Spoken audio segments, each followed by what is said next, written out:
All right. Let's see.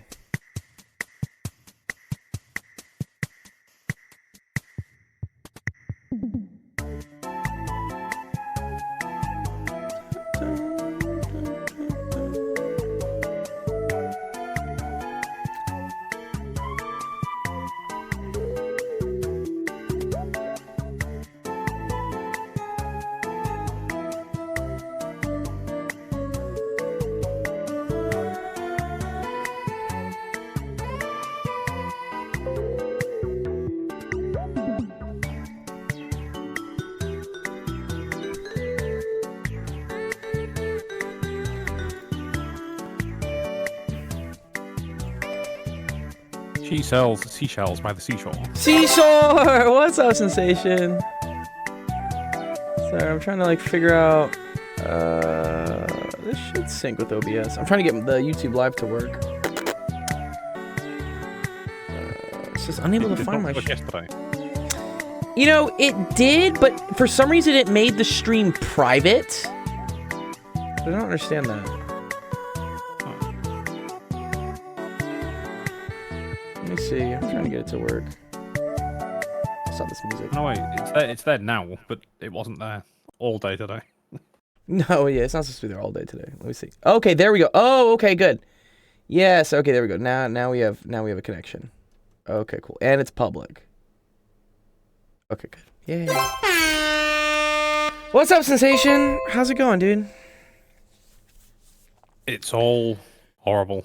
Yeah, my dad's flying to England right now. My mother's already there. I will probably be going over in the sometime soon future too, because I have to go. Now I got to go for a funeral. My nonno, who finally passed at the age of 98. Congrats to getting to 98, nonno. But yeah, he passed over the weekend. So now I got to go to England. I got to go to Sicily for a funeral in like a month or two. So I will probably come to England first, because that's kind of our home base. So maybe we can arrange for a meetup. That'd be kind of fun, yeah. I get to see the. Yeah, just come with you to Sicily. My family will all ask me, like, this is my bodyguard. Like, I'm kind of an important person right now. I need a bodyguard. It's been a long time since I've been to Sicily. Right? Yeah. I mean, me too. Honestly, I haven't been since what was that? 2018? No, 2012. Sorry, I've been to Sicily since 2012. 12 years ago. 99. 99. Well, yeah, I wasn't even. I was a wee lad at that age. Yeah, I probably have pictures. Why do I have to keep logging into my Facebook? Log into my Facebook, please. Thank you. 1 sec. I don't know why it does this. Anyways, so yeah, today's Tuesday. Good to see everyone here. We had a lot of questions yesterday. We got some circuit analysis questions. Do you do circuits, Sensation? You do circuits, right? In the vaguest sense. I mean, I just kind of sit there with a circuit probe and go, "Does this work?" No. Does this work? Yeah, that's like one of it's your job, right? Sorry. Like one of your main jobs. No, you're good. Isn't one of your jobs like putting together like circuits and stuff, like fixing things at least? Well, you open the console and they're not exactly complicated. So you just sit there and go, right, what's the problem? And then you just kind of poke around and, you know, how can I put this? You clean the thing out and then you refurbish the solder, and generally speaking, that works 99.9% of the time. So, do you use a lot of what is it like? What's it called? Contact cleaner? Yeah. Yeah. I use nail varnish remover. Oh, nice. That's pretty dope. Okay, that's cheaper than probably circuit board cleaner stuff. Yeah, right. Well, it's still acetylcholine. Well, not acetylcholine. That's neurotransmitter. What the fuck am I talking about? Yeah. Right. Okay. Wow! Whoa! Equity hit 100 stream streak. Wow! Congrats, Equity. That's really cool. Yeah, Bob Ross is Equity. He's made it to 100 of these live streams in a row. Wow, that's awesome, Equity. You know what? I'm gonna give you a gift, Equity. You want a gift? I'm gonna give you a gift. Here, I'm gonna give you Because we also need the server boosts. I actually have to give out 2 things at Discord Nitro, but because you got 100 stream streak, I think you deserve it just automatically.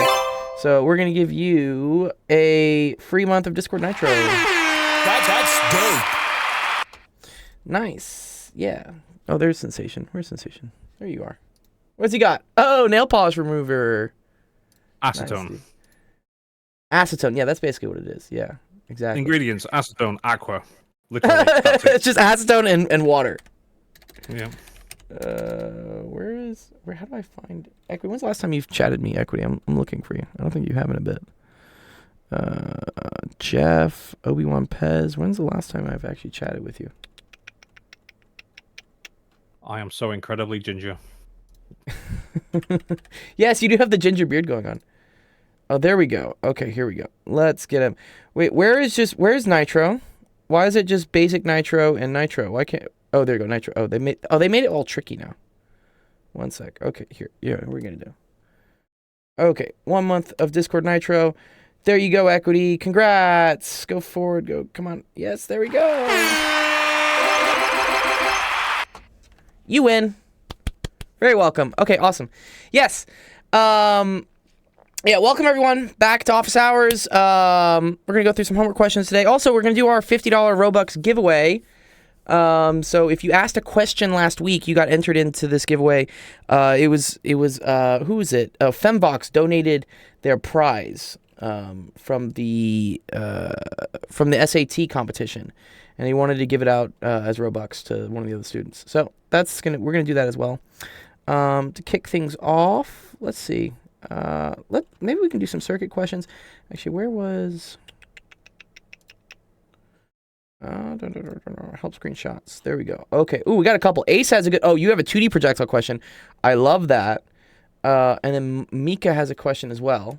So let's see. Is Mika around? Mika, you want to do your question?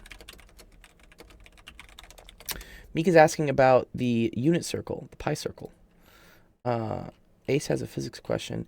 Here, let's just see here. I'll wait for Mika to come back, and then we'll do Ace's question, and then we'll do the Robux giveaway, and then I'll do Sensation. I can do the circuit things for Taco Cat. You probably remember everything, Sensation. When we go through like circuits, you'll remember it. It's not too hard. It's like circuit goes here. Yeah. Just spray That contact sounds cleaner pretty on loud. stuff. No, you're good. You sound great. Your voice is great. So there's ever so slight feedback. My own voice grinds me. Oh, okay. Is it now? Do you hear it now? Sometimes if I have my mic too close to my headphones, it picks up the ear bleed from my headphones. It'll pick you up. Even though these are closed back. These are closed back headphones, but it still like picks up the bleed. And do we have the same headphones? Want to do this? Want to play the game? All right, let's start the stream. All right, welcome over to Office Hours. My name's Dr. Goals, Action Education. Stream helps you out math, homework, science, homework. That's dope. All sorts of fun stuff. Today, first question we got on the bat is from Ace. Looks like we're doing some physics. I love this. Yeah, physics. You know, it's been a while since I've had a lot of physics questions to answer, so I'm actually really happy that you guys are asking physics questions. This is what my PhD is in. Anyways, okay. Golfers trying to improve the range of her shot. Okay, thanks for the follow, man. What is that? Celebrated. Oh, nice, dude. All right, cool. To do so, she drives a golf ball from the top of a steep cliff above the ground where the ball will land. If the ball has an initial velocity of this, and is launched at an angle of this above the horizontal, determine the ball's time of flight, its range, and its final velocity just before it hits the ground. Figure 8 shows the motion of the golf ball. For the solution, we will combine the horizontal and vertical given statements. I guess these are the statements they're telling us. So, delta y, oh, interesting, is negative 30. Oh, this is very interesting. So, they're calling, I don't necessarily agree with doing this, but whatever. We'll play ball. They're calling this y equals 0. Which I think is weird. I would call this y equals 0 and just say the initial height is up at 30. But yeah, y equals 0 is right here. And then I guess we're also going to call x is equal to 0 right here as well. Just to kind of like get our bearings correct. Okay. We'll call this x equals 0. Okay. First thing you want to figure out is the ball's time of flight. Okay. So when they're asking for the time of flight, right? They're asking for how long is it going to take, guys, for this ball here. Let's make it a white golf ball, right? Oh no, I can't really see that well. Let's make it an orange golf ball. Okay, whatever. That looks pretty cool. Okay, and that is too translucent. Where is circle? There we go. Okay. So they're asking how long is this ball going to be in the air when it's launched up like this and goes like this. Woo! And then hits the ground. The way to figure that out is to, again, we're going to use our kinematics equations, but we're going to use them now in 2 dimensions. So before this, in your classes, you were doing 1-dimensional kinematics. So you're using the, what is it, kinematics equations? One sec. Kinematics equations, where are these? Are the ones, I like these.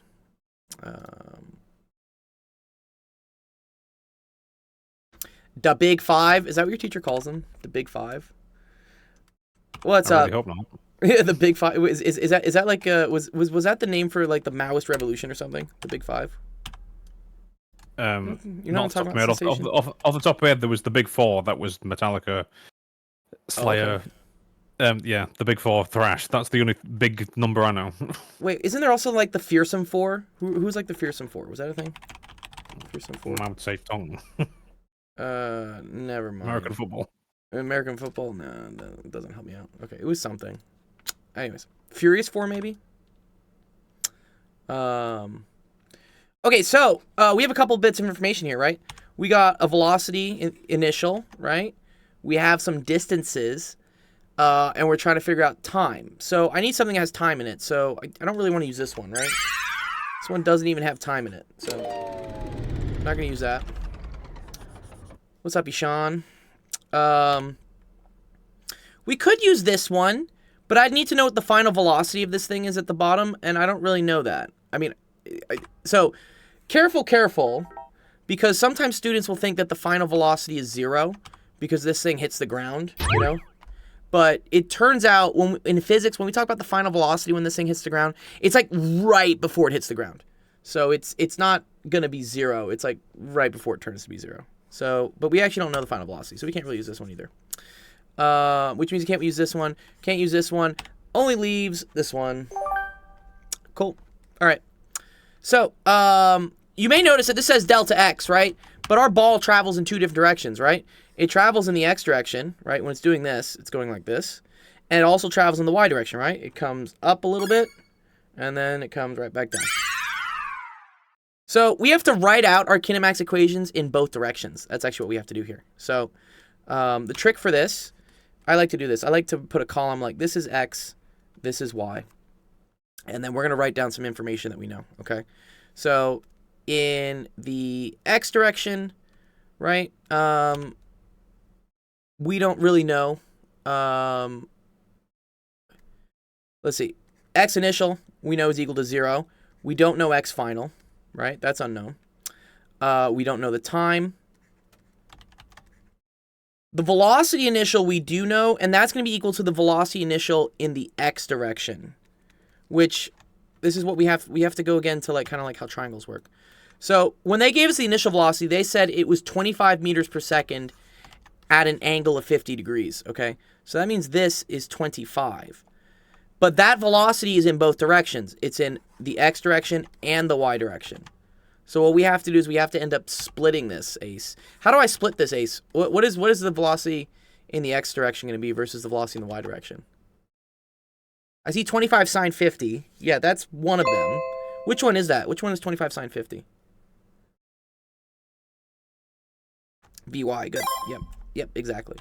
Yeah, so again, if this is a triangle, this is 50 degrees.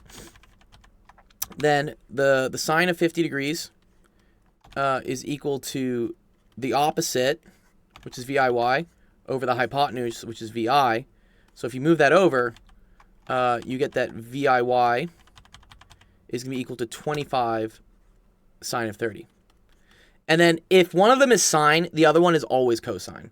So this is just going to be 25 cosine of 50 degrees is equal to VIX. Okay, cool. So we can put that down here. Let's go do it. So this is going to be 25 cosine of 50 degrees. And by the same parallel, we know that VI here, which is going to be VIY, is going to be equal to 25 sine of 50 degrees. I just used the Pythagorean theorem. Oh, interesting.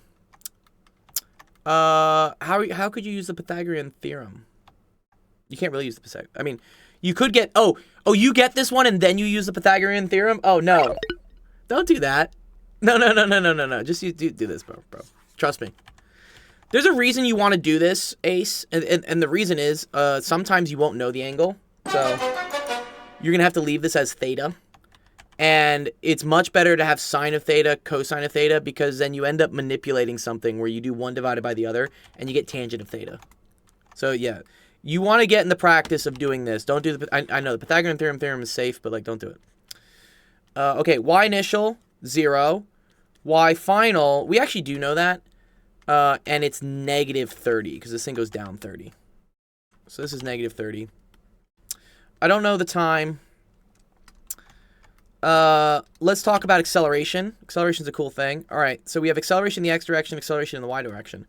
What is the acceleration in the x direction versus the acceleration in the y direction? What do you call inverse of cosine? Arc cosine?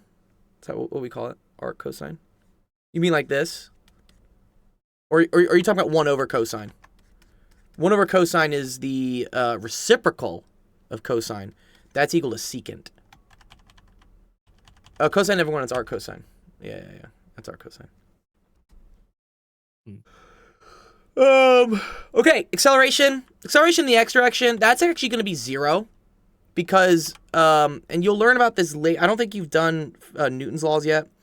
But, yeah, the velocity is constant in the x direction. This thing is moving at a constant speed this way until it hits the ground, right? But because of that, because the velocity is constant in the x direction, there is no acceleration, okay?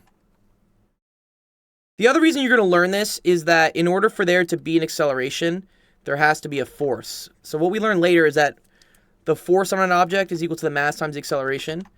And so if the acceleration, if there's no forces on the object in this direction, like nothing's pushing on it to the left or right, then there can't be any acceleration. However, in the y direction, there is an acceleration. Next unit's forces. Yeah, cool. Yeah. In the y direction there is. Yeah. And that's because anything in the air, good, has an acceleration due to gravity. And that comes from the force of gravity. So the force here is equal to mg is what we're going to learn.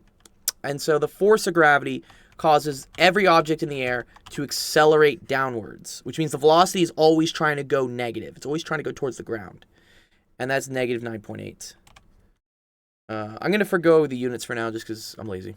We'll write them off at the end. Okay, cool. All right, so we know some information here. So right off the bat, right, I have everything I need to use for this equation right here, right? Instead of saying delta x, I'm going to say delta y. But I have my change in y. That's delta x or delta y. So that's negative 30 is equal to v initial, which is 0, plus 1/2 times negative 9.8 times t squared. Okay? So now, we have this information for y. If we look for x, right, if we try to do for x, I would say, okay, well, I don't know delta x, right? I know x final minus 0, which is just x final, is equal to v initial. So that's 25. Oh, and I fucked this up. Sorry, my bad. Thanks, Ace. There is an issue here. You guys gotta catch me here. Because this thing does have an initial velocity in the y direction. I forgot about this. This is vi. The initial velocity in the y direction is actually this. This is 25 sine of 50 degrees times t. Here is 25 cosine of 50 degrees times t. But then this is the one that has no acceleration. So all these terms just go to 0. Goodbye. All right. Cool. So now we're in a little bit of a dilemma because I have two equations, right? But I have a couple unknowns, right? I don't know what the time is here. I don't know what the time is here. And I want to solve for this. The XF, X final, that's going to tell me the range, right? That's going to tell me how far this ball moves in the X direction. That's what they call the range. And in order to figure that out, I need the time. I need the time that it's in the air. The cool thing about kinematics is that, do you have to write it like that, or can you just solve for 25 sine 50? You could. I keep everything as sines and cosines for now because sometimes they cancel out. You don't want to jump straight to decimals until you absolutely have to, okay? The interesting thing about kinematics is that when you write out your equations in one direction and your equations in the other direction, this time variable here is the same time because that t describes where the ball is in terms of x and in terms of y at the same time t, okay? So when I say like whatever, like t equals like 5 or something to get x, I would also plug in the same time here to figure out where it is in the y direction. That's how I get the position of something. I'm trying to find out what the position, what the time is for the position in the y direction to be equal to 0. I want to know when the y direction is 0. That'll get me a time. And when the y is 0, that's also the time I want to figure out how far in x it's traveled. That's going to be its range. So we're going to use this equation to solve for t, which is, if you'll notice here, do you see how I have a t and then I have a t squared? Anytime this happens, anytime you have t and t squared, that is a quadratic. No. I know, which is unfortunate because they're not the easiest thing to solve. What's up, 12th decade? So in order to solve for quadratics, you can't just like move stuff to the side and divide by t. It doesn't work. You have to use the quadratic formula. I know, it's a pain. The other way to do this is to graph it.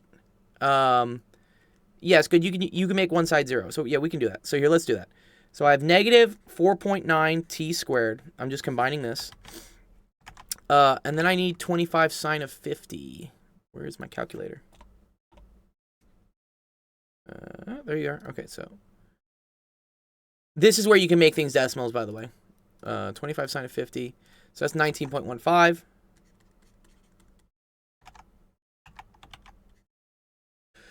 T plus 30 is equal to 0. Yes. Okay, so one way to do this, guys, yes, would be to use the quadratic formula. So you know that's x equals negative b plus or minus the square root of b squared minus 4ac all over 2a, right? Where this is a, this is b, and then this is c. Okay, and actually it's the whole thing. It's the negative as well. Yeah, this sucks. I don't really want to do this. No. The way to, because it's plugging in a bunch of numbers and your calculator, blah, blah, blah, blah, blah. There's an easier way to do it, and it's with graphing. And so I'm going to show you how to graph it on a TI-84. Ace, is this the type of calculator you use in your class? Do you use a TI-84? Or maybe it's a colored one or something. Or it could be a TI-83 too. Those work. Not allowed. Oh, okay. You're not allowed any calculators? I'm pretty sure you're allowed a calculator on the physics exam. On AP Physics, at least. Okay. Well, I'll show you how to draw it to solve it with graphing. So what you do is you put in this equation. So I'm going to put negative 4.9. It's the same thing as Desmos too, actually, by the way. Negative 4.9 squared, right? And then we're going to say plus 19.15x. So I'm replacing all the t's with x's. And I'm going to do plus 30. And then we're going to graph it. And it's going to look weird. But there we go. Here, we can zoom out a little bit. And there we go. So that's the path of our thing. Cool. Let's see. I can probably, let's make this graph a little better. So we're a little bit more than 5. And we're going up to a height of 50. Okay, so let's do this. Let's make the x min. I'm going to change the window. Changing the window is like changing the zoom level. I'm going to make that, let's make that like 7. The minimum.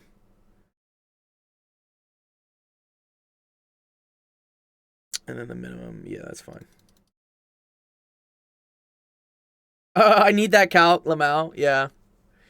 I mean, they have apps for your phone. You can actually get this app on your phone. But here you go. This is what the graph looks like. So there you go. That's the motion of it. Do you see how that also kind of looks like, right? What this looks like? You know? Oh wait, one second. Wait, not.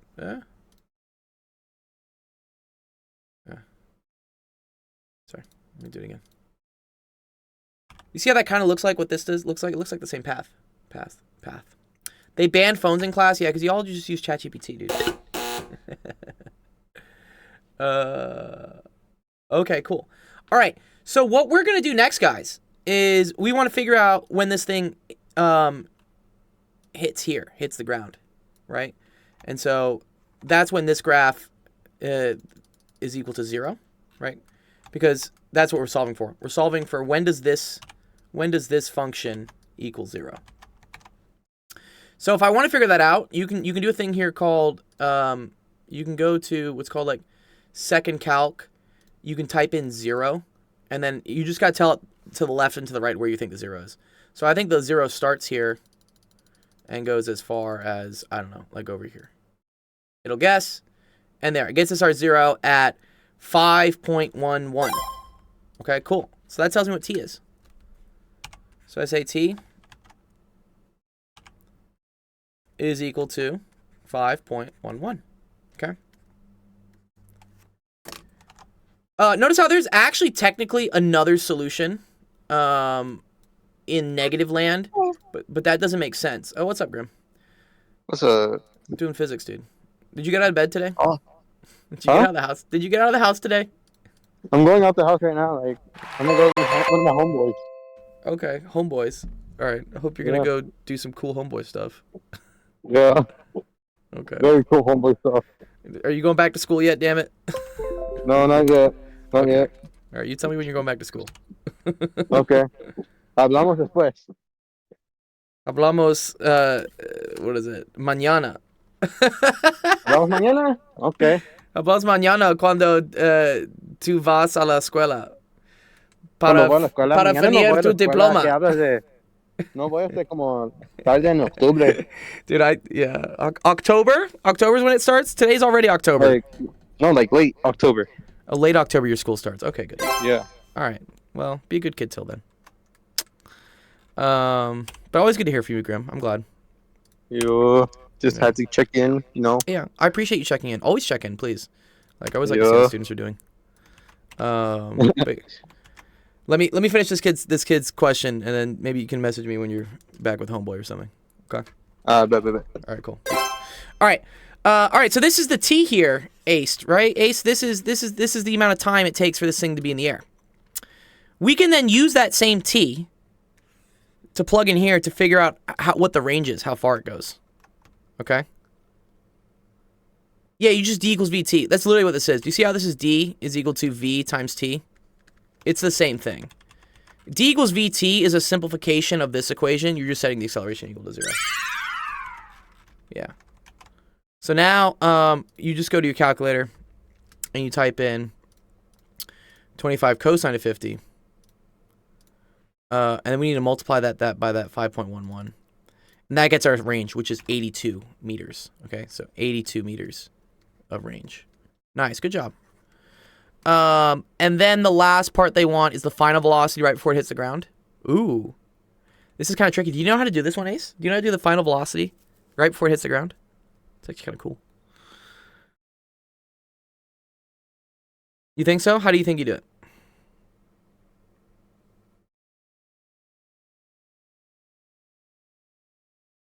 VFX equals VFIX. Good. Yeah. Good. Yeah. Right. So what he's saying is that, yeah, so V final in the X direction was the same as V final in the initial direction. So that's 16.07. Right? Yeah.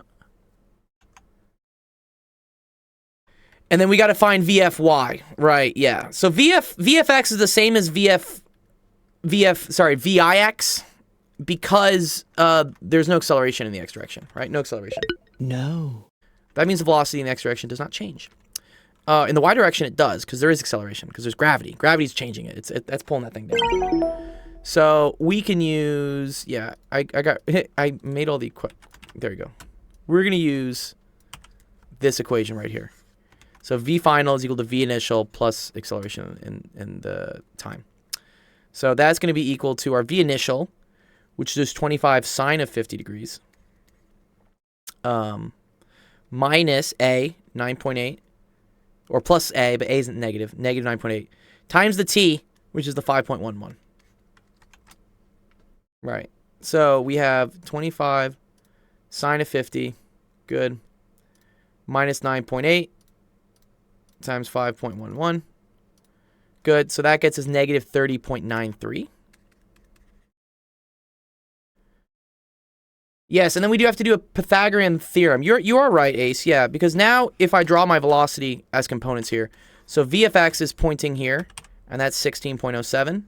So that's v of x. And then v of y is pointing down at negative 30. So that's here. So this is v of y, which is equals to negative 30.93. And so together, they make a new triangle. Yeah, look at this triangle. Makes a right triangle, and then this is what you're solving for. Yes, you're solving for this. So to do that, we can do the Pythagorean theorem, right? Which just says we take one of the sides, we square it, we add it to the other side squared, we add it to this side squared, and then we square root it. Well, I got to multiply this by negative 1. Oopsies. I got 26. All right, that doesn't sound right. One sec. I think it's because of this negative thing squaring. One sec. Yeah, man, this is so dumb. You're supposed to square the whole thing. One sec. Times negative 1. Plus.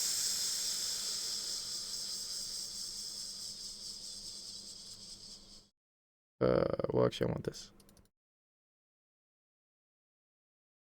I'm getting fancy with my calculator because I just don't want to type numbers in. Okay, there we go. Plus that. Okay, now I square root this. And yeah, you get around 35 meters per second. Yes, good. Oh, he says, why by negative 1? Yeah, so the issue here was when we got our velocity here on the calculator. See how I got this negative 30.92, whatever, squared? Or the negative 30. Yeah, I squared it. And what the calculator does when it sees a number like that and I tell it to square it, if you don't put the parentheses, it keeps the negative. So, for instance, there's a difference, right, between this and this. This is negative 25, and then this is positive 25. Yeah, stupid calc. No, I mean, it's a user error, you know. You just got to be smart to, like, not make that mistake. And then, yeah, if you wanted the angle, you could figure out using arctangent here. I think they just want the final velocity. Technically, they want the direction then, don't they? Oh, that's gross. Okay, fine.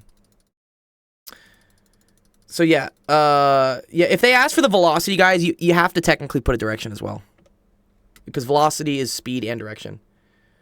DC node equations. Oh my god, dude. Yeah, I remember doing that. I've taught that. I don't know if I remember those. You could try asking a question though, Cosmic. I could try to go over it. DC node, yeah, those are a mess.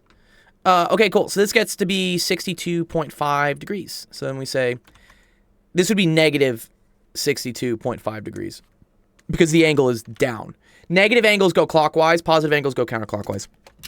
Don't ask me why they do that. It's weird. You would think that clockwise is positive, but it's not in Mathland.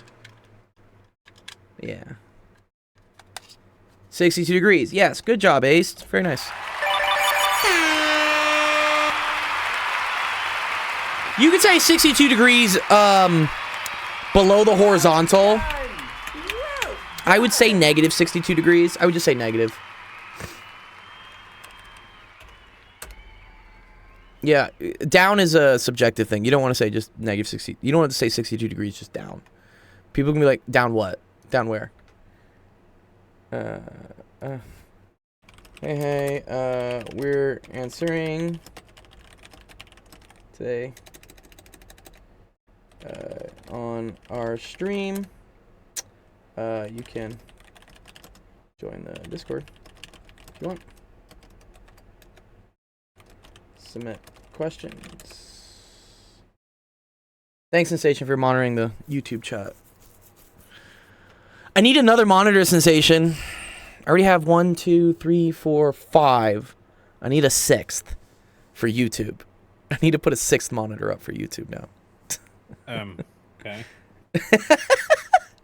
The problem is, like, bro, I'm literally running out. I'm running out of slots to put video cards at this point. Oh my god, that's a lot. Yeah, it is a lot. Have you seen my system, Ace? You probably haven't, right? Let's look up. Here, I'll show you guys my. What? Why do you can't have I? 6? Why is everything logged out? Okay. Everything got signed out? Why did everything get signed out? That's suspicious. Because Google. That's suspicious. Why did it sign me out of all my things? I don't have to log back into my Gmail. Whatever. Always something. Where would it be? If I say like setup from gold. No, I didn't do it.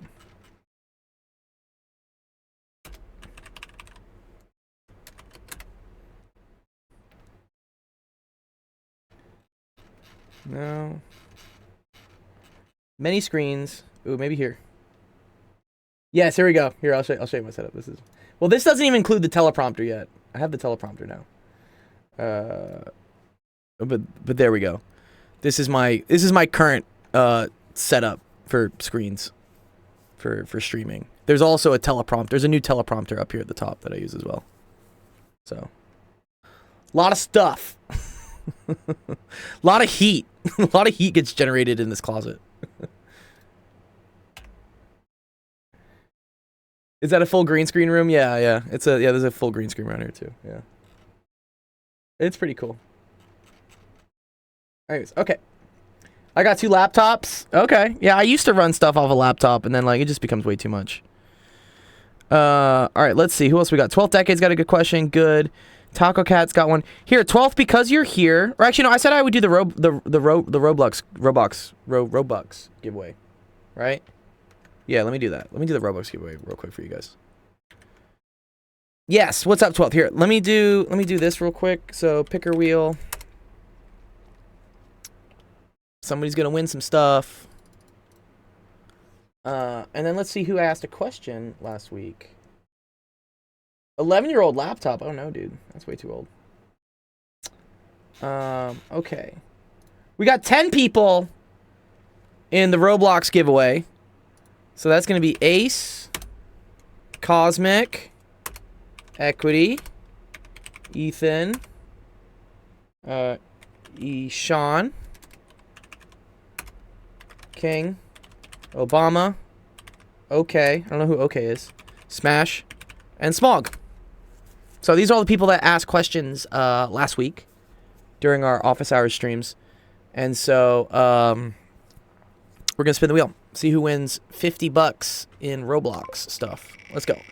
Who's going to win today? Who's it going to be?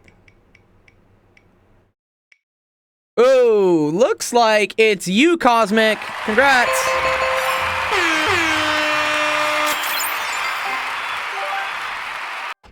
Congratulations. Yeah. You win. Thanks, lol. Yeah. Yeah, you're good. Yeah, I'll send you the code later today. I have to get, I have it somewhere in my library.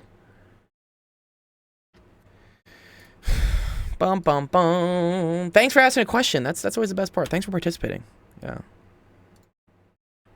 Okay, cool. All right. Here. What were you saying? Are you tired? I'm an American. I'm an American? You're definitely not Chinese. Bro, we had one of my good friends in high school. Had pretty like closed eyes. What's the technical term for it? Like double slit eyelids or whatever. What do they call it? I don't know. Epithelial folds. There we go. There we go. Yeah, or lacked epithelial folds, I guess, right? Is that the thing? They lack epithelial folds? No, they're doubled. Oh, they're doubled? Okay, anyway. So are mine. That's why I squint. Yeah, exactly. So my one teacher, bless his soul, from Texas, right? He was my AP Chem teacher. Ends up like looking at our friend. His name was Jason at the time, and he'd be like, "Jason, is there something wrong? Like why are you squinting? Did I do something wrong? Like did I do something wrong on the board?" And Jason's like, "No, dog. This is just how my eyes usually are, man." Oh man, I was just like, "Hey, can you explain how the Good Grades channel works in the server?" Yeah, submit your grades. That's what it is. I mean, yeah, I guess there are kind of some rules to it. I'll show them for you guys. Yes. Okay, awesome. This is a great example of, so there are two, so in our server, you earn points for doing well in your classes in the real world. And there are two ways you can do that. So once a month, you can post a test you took and what your grade was. So here's an example. It says major assessment, A-. Great. That's awesome. Good job. And mathematics, yeah, as long as I can see like what the class is and like what you got and the date, then awesome. That gets you the level 1 score. And then for level 2, you just need to show me what all your grades are in all your classes. Like a summary. So some students have this, right? They'll do this, like they'll show, oh, here's what I have in band, here's what I have in biology, here's what I have in math. And you can do that also once a month. I mean, ideally, I want like a report card at the end of the year, but I understand during the year you don't have really regular progress checkups. So just a summary of your grades is fine. Yo, what's up, Obi? Thanks for the raid, dude.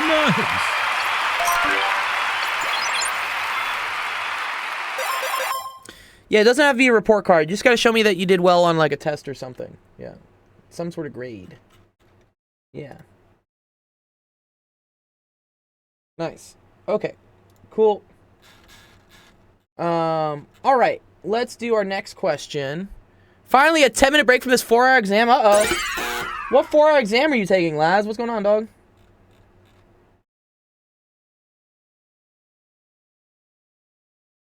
Hmm. 4 hours, man. That's a lot. Okay, cool. All right, let's put that away. Okay, cool. All right, 12th decade. Simplify and write any restrictions. Okay.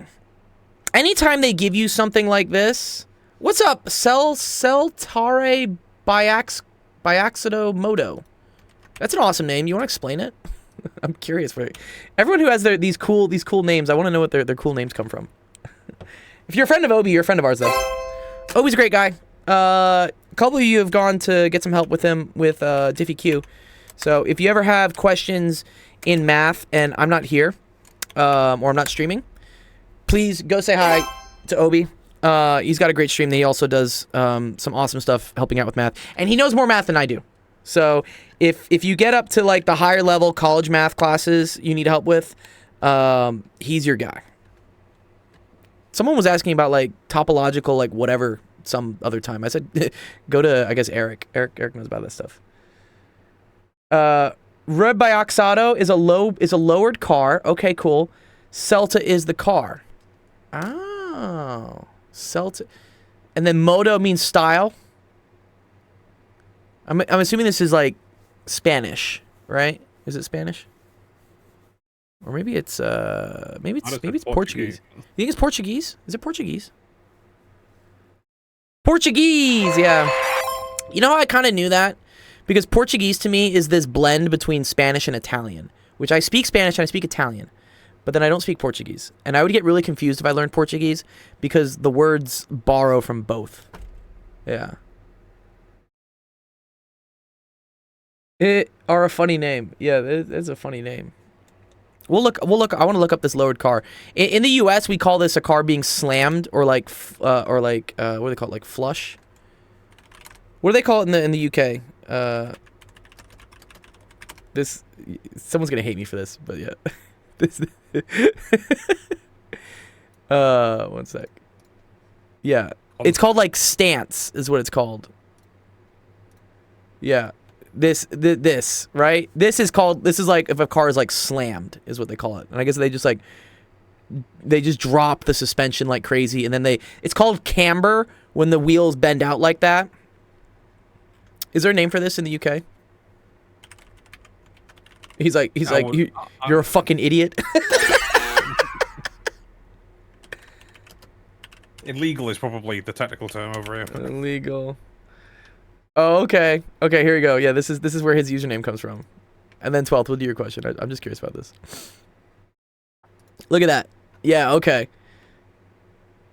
It is called low. It's different than low riding. Low riding is different. Low riders are different. Yeah, this is called like stanced. But yeah, they do this thing where they make the wheels look like they're going up into the wheel well and they drop the suspension. And I think usually they do this by what's called, they actually have to roll the metal inside here. Like the wheel well would not allow the wheel to go this high. So they take like a baseball bat and they roll it. Yeah.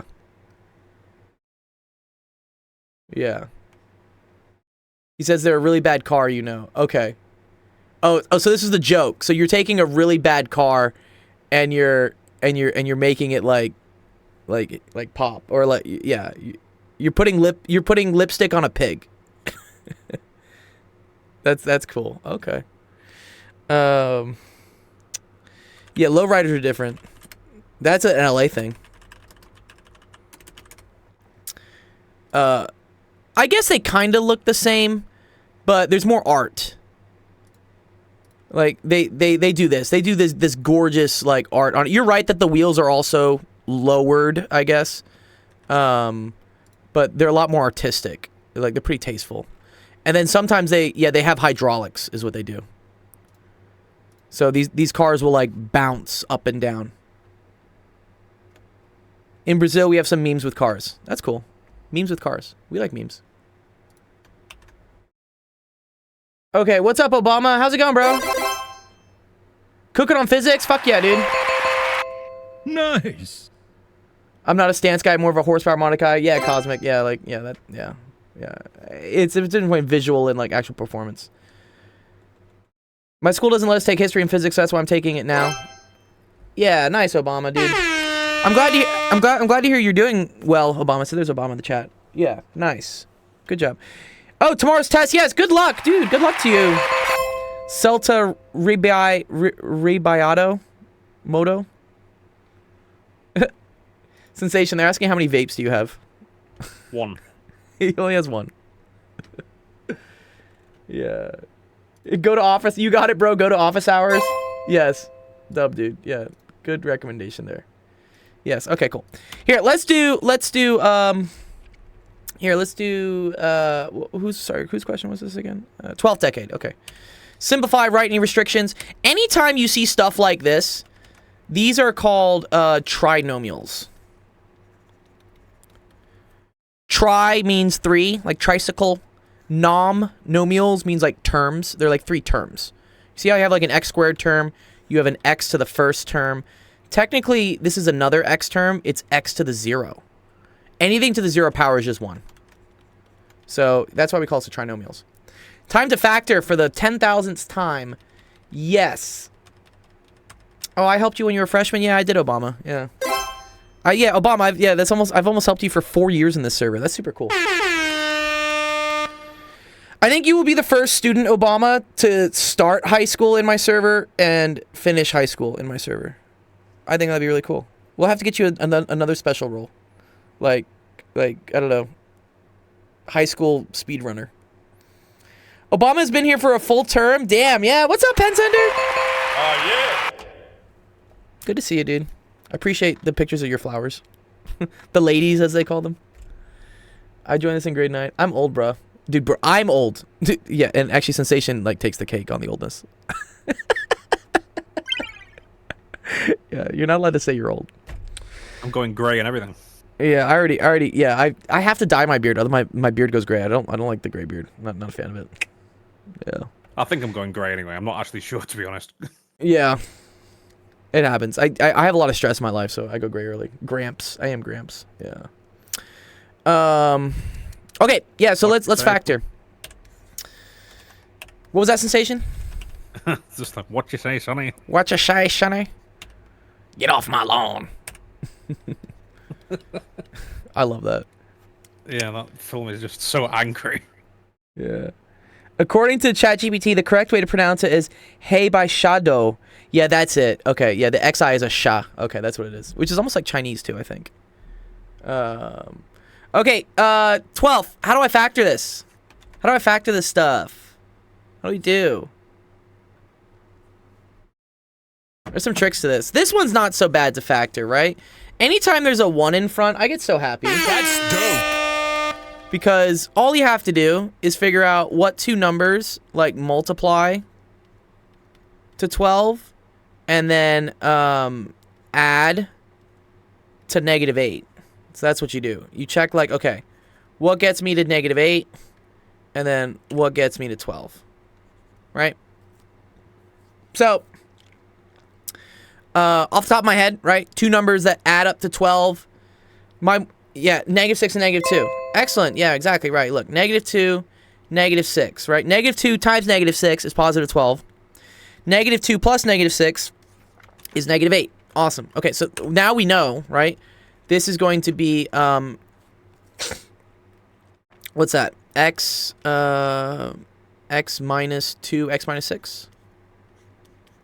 Okay. This one gets scary though, right? Because there's not a 1 in front, right? I have a way of doing it. Some people may not like it. I can never remember the other ways. There's like this method. I don't like this because it looks like an X. The way I do it is I take this number and I multiply it by this number, okay? And that's going to give me quadratic formula to discriminant is 1. Yeah, okay. All right, yeah, we can do that too, I guess. The way I would do this times this, I get -6. And now I do the same thing.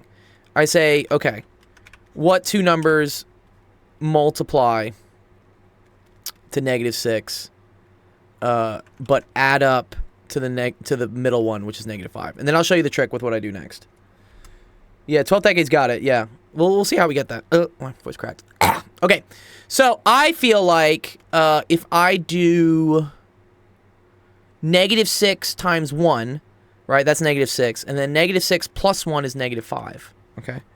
Once I have that, this is what I do. I make a Punnett square. I'm a more visual person when it comes to learning this stuff. And maybe you are too, so maybe it'll help you out. But then I just take this, I put it in the top. I take this, I put it in the bottom. And then I take these, I attach an X to each, and I put them on the diagonals. So -6x, -5x. What's up, Don? 13 viewers, what's up? Oh, wow, we got a lot of fun today. Oh, Don, man, I've missed your streams. Do you stream earlier in these days, I think? I think you do.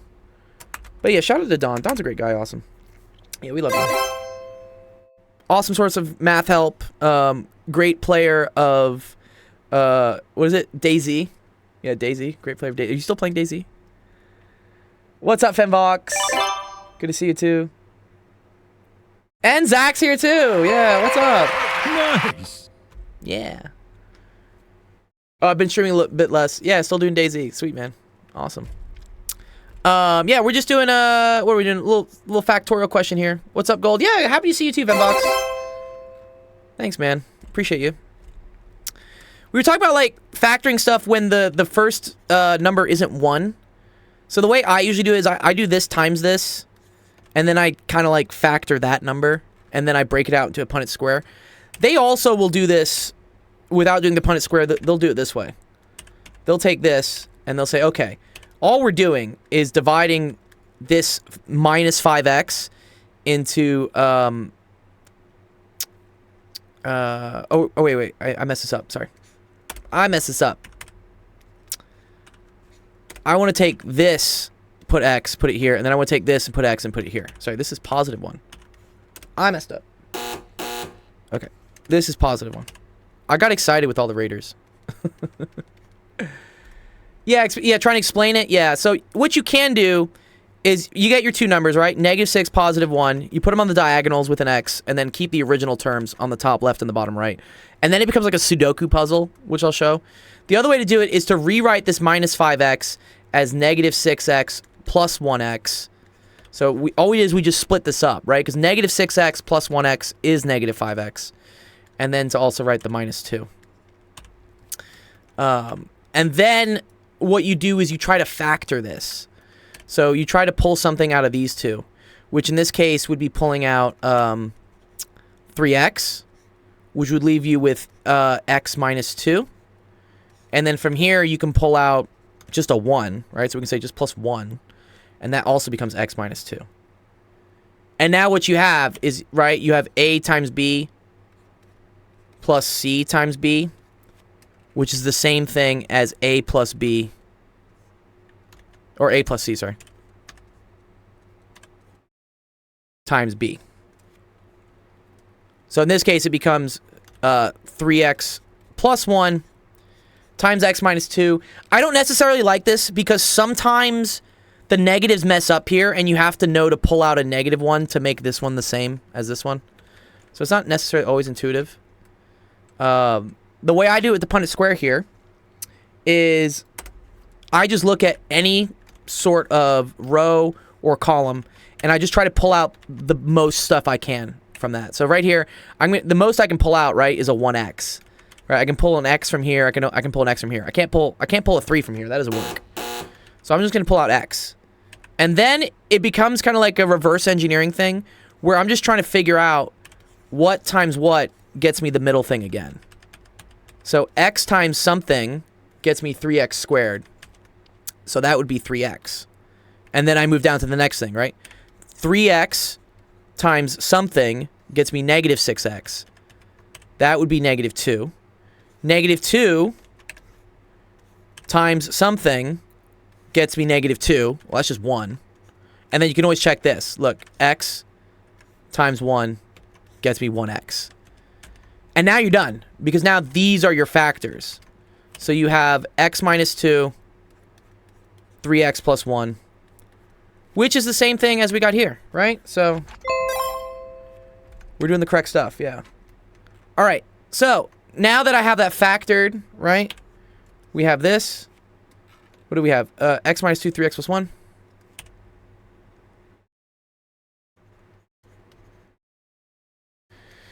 Saltaire sends, watching your live stream will be very good for my test tomorrow. Like the tests are mathematics and English. Yeah. Is English not your first language, Saltaire? Imagine that would be a pain. English is the language of math and the language of science. Although some people really like German, I guess, for science. Yes, Decade. Perfect. Yes. So what you see right away is that we can cancel the x minus 2s. And that just gives us 3x plus 1 over x minus 6. Okay, cool. Nice. All right. So that's just simplifying it. What are the restrictions? You're from Brazil, so you speak Portuguese. Okay, yeah. But you learned English. You can obviously speak English in my chat. So your English is decent for texting, at least. Voice might be a little bit harder, I guess. X is not equal to 2. So actually, here... No. So yeah, here's the thing. X can equal 2. So you're right at this point in view. At this point, 12th decade, it would appear, right, that x cannot equal to 2. Because that would cause the denominator to be equal to 0. And also x could not equal 6 because the denominator would equal to 0. However, the x minus 2 got disappeared. It got removed. I don't know. Yeah, it left the party. Irish goodbye, whatever you want to call it.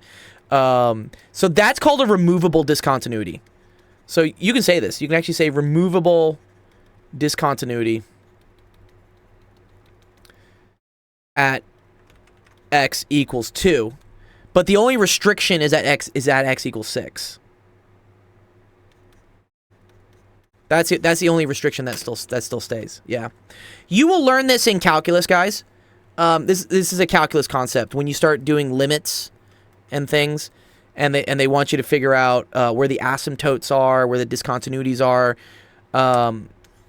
If you can you're right that dividing by 0 is bad. Tends to break things, right? We don't want to divide by 0. But if the thing dividing by 0 can get canceled by something on top, it's removable. Followage. Yeah, does my followage not work? I don't know. More asymptotes after grade 11. I don't know. Stream Elements is probably messing up. You feel that x over x and 1 are different functions? Maybe on a curvilinear space, dude, but they're the same.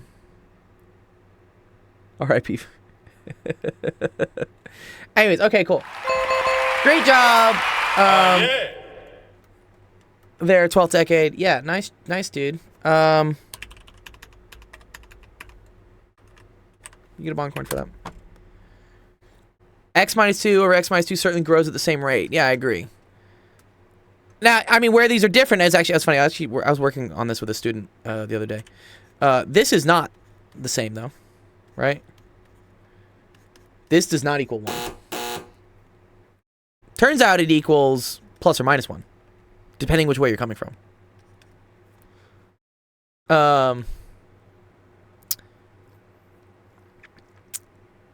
X equals 1 for X not equal to 1. Yeah, but as X for not X equal to 0, but as X approaches 0, it goes to 1.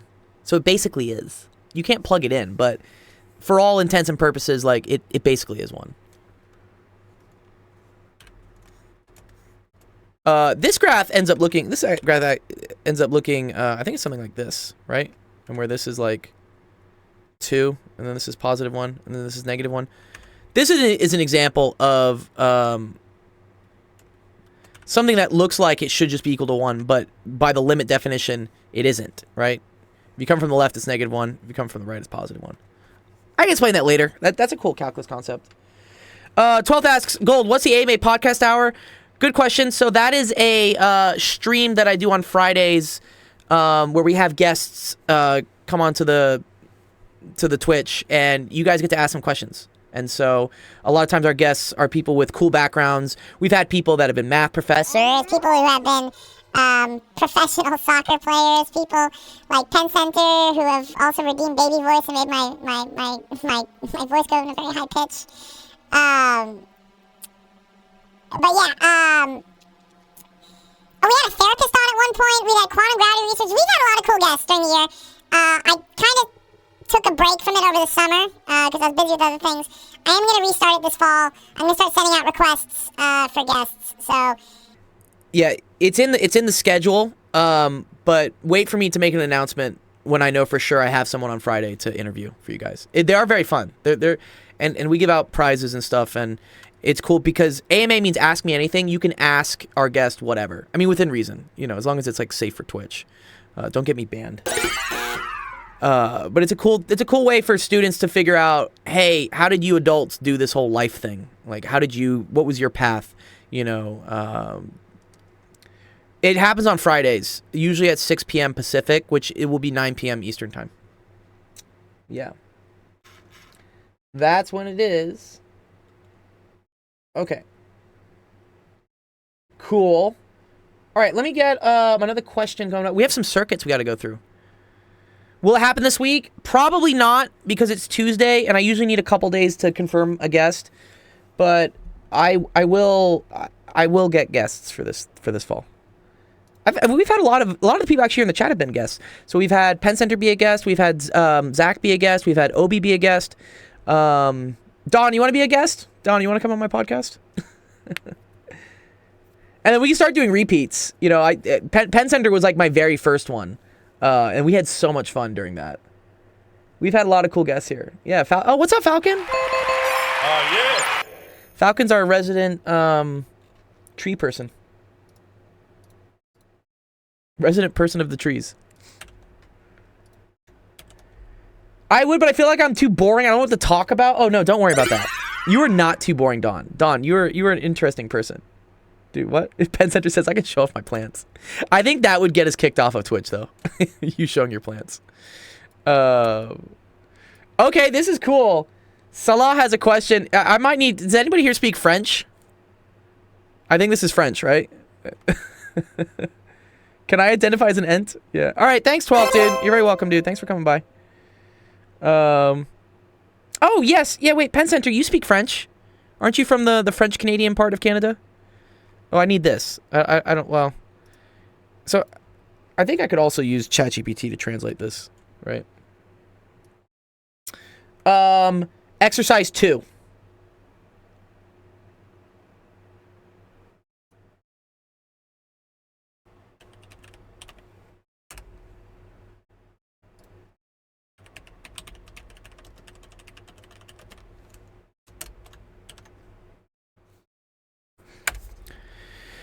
calcula. Yeah, so calculate the sup and infinite of the following sets of R. And, okay, the upper limit and the lower limit. Yeah, so, yeah, there's a name for this also in, yeah. Is this real analysis, Penn Center? I feel like this is real analysis, right? Yeah, this is the supremum. Supremum? Yeah, supremum and infimum. This is real analysis. Okay, I know fuck all of real analysis. So, Penn Center, you want to help me solve this one for someone? Calculate. Okay, the upper lower limit of R exists. Did someone say real analysis? Yeah. Yeah, exactly, Zach. This is your specialty, right? You love real analysis.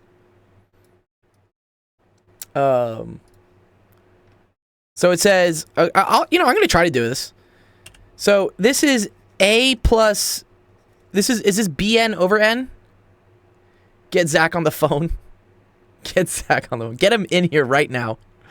For A is greater than 0, B is greater than 0, and then it says I equals this, J equals this. Is this necessary here? Do I need this as well? Okay, good. Good to see you there, Celteria. Good luck on your test tomorrow, man. So N is like contained in the natural numbers, right? That's what we say. So B is contained in the natural numbers, where A is greater than 0, B is greater than 0. I don't know what this Bn over N is. Oh, it's just a separator. Oh, you fancy math people. I would have put a semicolon here. Okay, so they put it like that, separator. Okay, so all right. Okay, so it's A plus Bn, where A is greater than 0, B is greater than 0, and N is a natural number.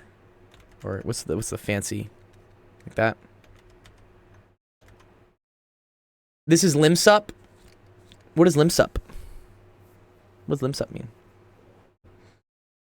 Limb soup. I could go for some soup. I'm kind of hungry. Who wants to feed me limb soup? Limit of the supremum. Stay tuned. This is meeting 8 on Thursday. Are you going to do real analysis? Oh, this is also limits. Oh, is this also part of your limits and series class, Zach, that you're doing? Did I shout you out, Zach? Let me shout you out. Yeah, if you want to learn, I need to put your thing on my schedule too.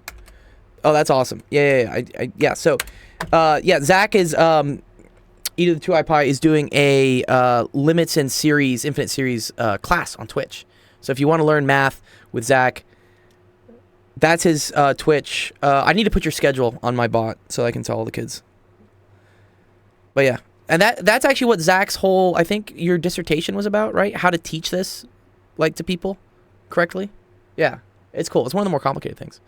Okay, but so what's I and J though? What's I? What's J? I know et means and. Yeah, that was part of your master's. Yeah, it was your master's dissertation. Okay. So we have I is equal to x squared over 1 plus x squared, where x is all real numbers. And then J is equal to x squared over 1 plus the absolute value of x. And then here x is also contained in all real numbers. Yeah, I agree. I think it is too, because I see it here and here as well.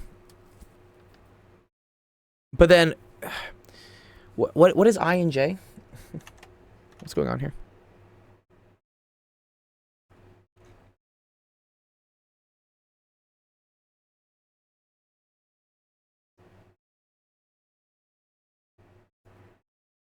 Oh, I is in the name of the set, as is J. Okay, those are two sets. Okay. Oh, they're subsets of R. Okay. Okay.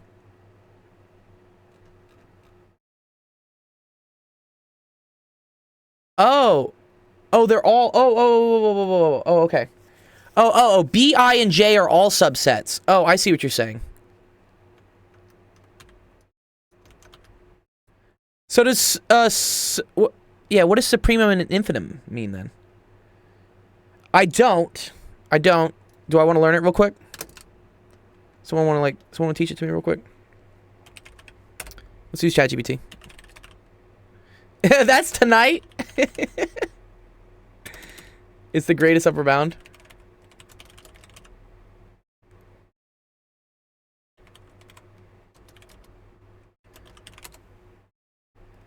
Supremum is the value that exceeds all elements in a set.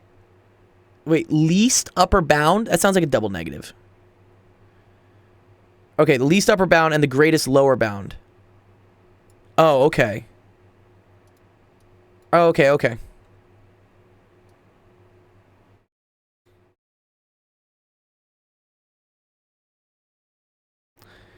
Okay, for the set here, the supremum is 1, even though 1 is not in the set.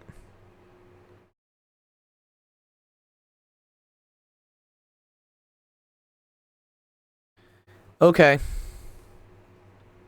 I got you. Okay, I think I understand this now. So it's just a fancy term for like what's the min and the max?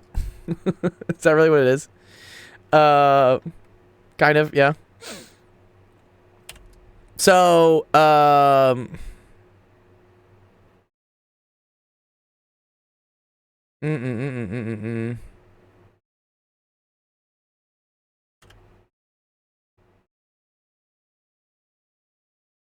The element doesn't have to be in the set itself.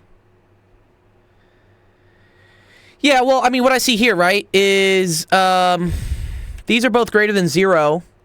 So is the smallest thing 0? I feel like the smallest thing is 0, right? I feel like infinitum is equal to 0. Like 1 minus 1 on n, if n is a natural number, has a supremum of positive 1. And would it have an infinitum of 0?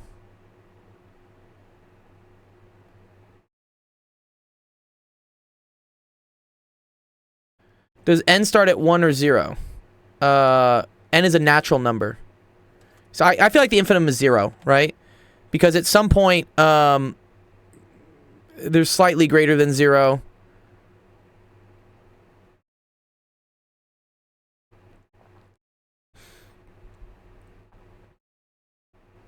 Yeah, for set B, it's A plus B, right?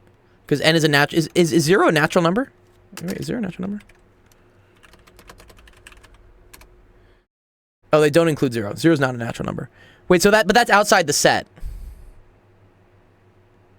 1 is the first natural number. God. Cosmic says, how cooked am I for a physics test tomorrow? I'm getting the equation sheet, but I haven't done much studying. I've been trying on homeworks. Yeah. Yes, for me, man, Cosmic, if you're studying for a physics test, doing the homeworks is studying. Like, you're okay. That's what I would call it. Okay. Oh, we have to do it for all the sets? Not each set individually? Yeah, is the limit is 0. Okay, so we have to do it for all of them, right? Okay. Each set individually. Okay. So, here, isn't the supremum of B equal to infinity? Because A and B could just be as big as I need them to be. And then the infinitum of B would be equal to 0. Okay, I agree with that. Here, the supremum, I believe, would be 1. Right? Oh, A and B are fixed.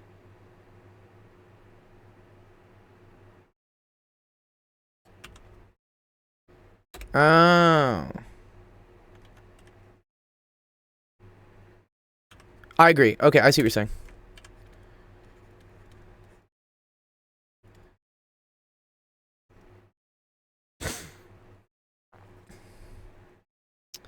A plus B is infinitum. Okay. For this, like, as x gets really, really big, right? This 1 basically becomes insignificant, right? So, I see the biggest you can get is infinity over infinity, which is basically just 1. And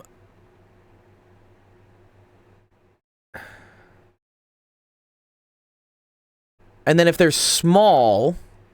Oh, it says x is all real numbers. So then the infinitum is just 0. Sorry. Let me make this right.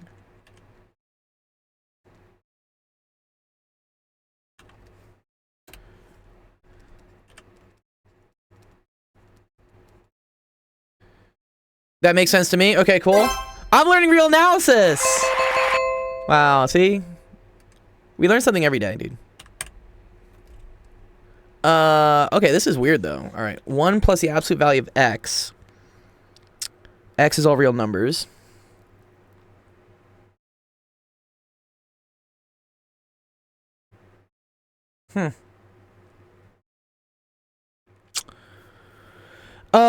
At infinity, that's just infinity, right?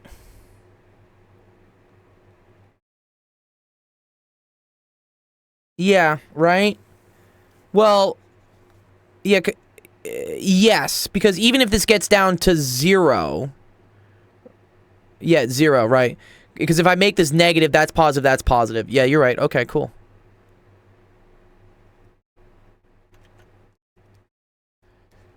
So I would say the infimum of j is equal to 0. And then the supremum of j is also equal to positive infinity. Wow. Nice. Good question.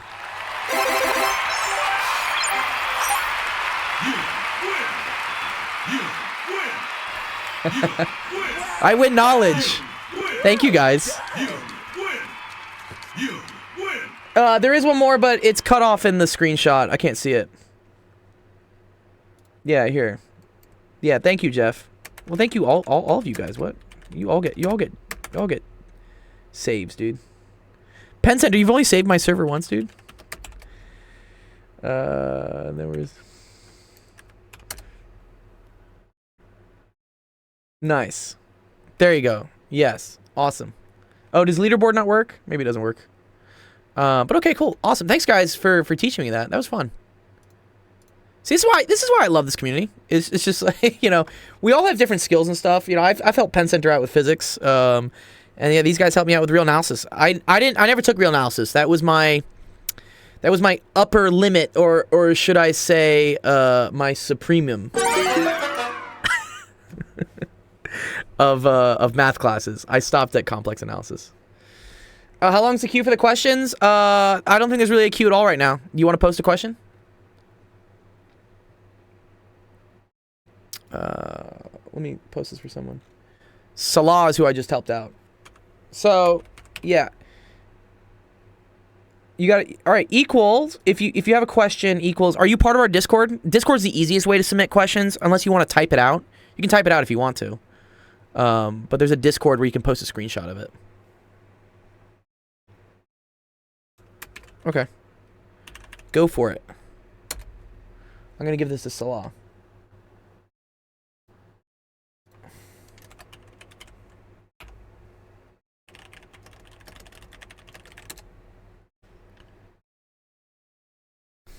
What is Jeff's asking some questions here, dude.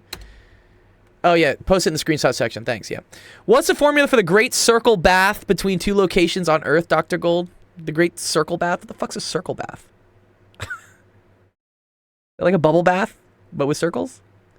Oh, what's the formula for the Great Circle Path? Oh, okay.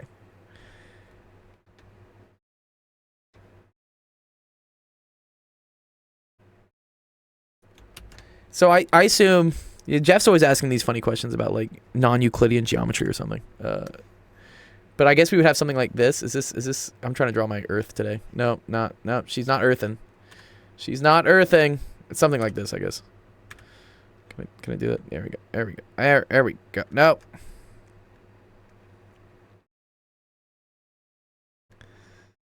Yeah. Posted? Cool. I'll go check yours out. Yeah, I think he's talking about like this. It's like if I have like something here and like something here. Is this called like the Great Circle Path? Oh, Great Circle Map. Oh, let me check it out. Oh, this is dope. Is this like the shortest distance? Is that what we call this? Yeah. Oh, very cool. Yeah, this is very interesting. Like, for instance, so if I want to go from, let's say, like, LAX to, what's Heathrow? HTR? HR or something?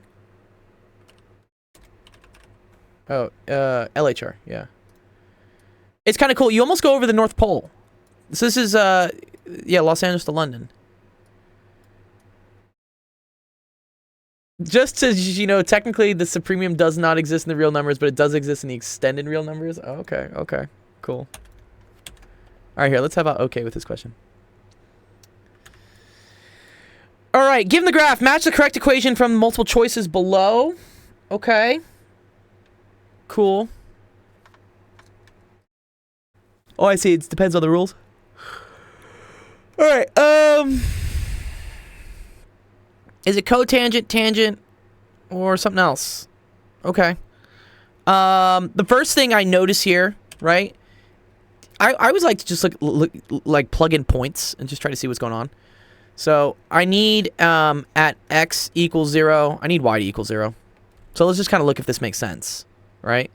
So if we look at here, for instance, the cotangent of 0, right? 3 times 0. So cotangent, right, is equal, that's 1 over tangent. So instead of opposite, it's equal to adjacent over opposite is what it is. Okay.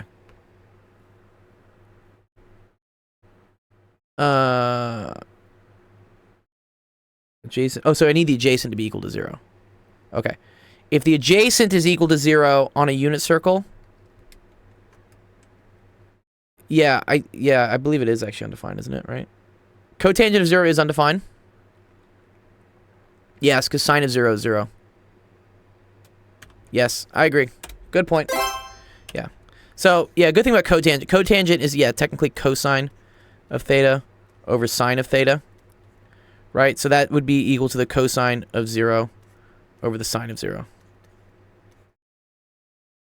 Uh-huh. Yes, okay, I see. I see. So that doesn't really work. Oh, oopsies. Right, because the tangent of 0 is 0. Right? I know that one. Yeah, can't divide by 0. Use Zach's formula. What's Zach's formula? Just cosine and sine? What's Zach's formula? Okay, so it can't be this one. Right, this doesn't work. Can't be this, okay. Could it be this? We can check. So plugging in 0, that's the cotangent of negative 3 pi over 4. Okay. I don't think it's going to work either. Because that's the cosine of negative 3 pi over 4 over the sine of 3 pi over 4 or negative 3 pi over 4, which negative 3 pi over 4 is located in this quadrant, right? This is 1 pi over 4. Oh, wait, no. Sorry, it's located in this quadrant. This is 1 pi over 4, 2 pi over 4, 3 pi over 4. So cosine is negative square root of 2 over 2. Sine is square root of 2 over 2. So this ends up equaling negative 1. Which it does not either. Not gonna be that one. Okay. So by process of elimination, it has to be this.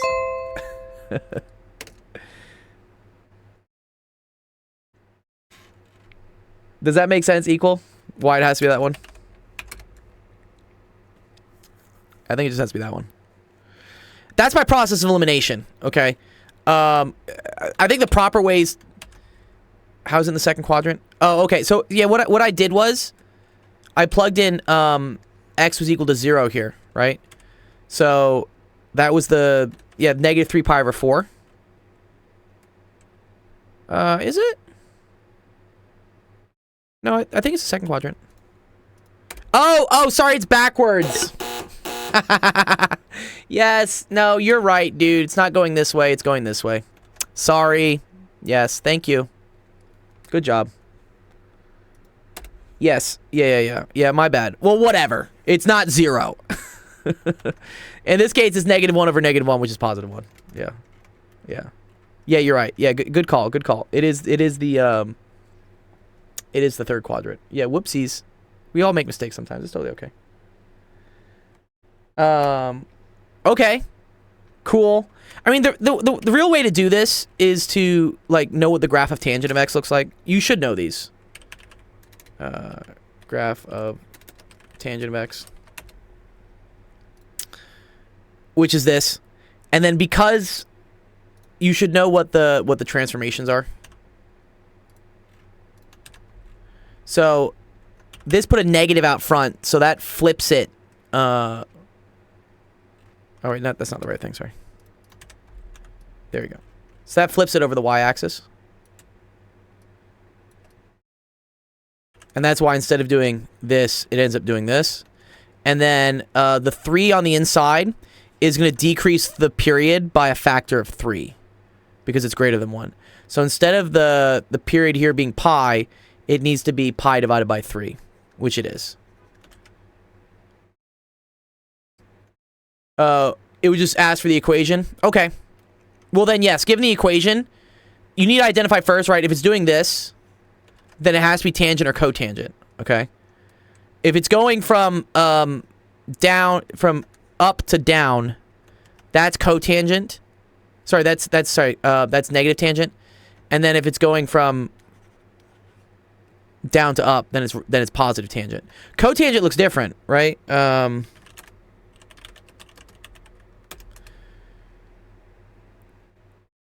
Where is cotangent? Yeah, cotangent looks like this. Oh, I guess you could write this as cotangent, though, couldn't you? Yeah, because cotangent and tangent are the same. They're just off by a phase.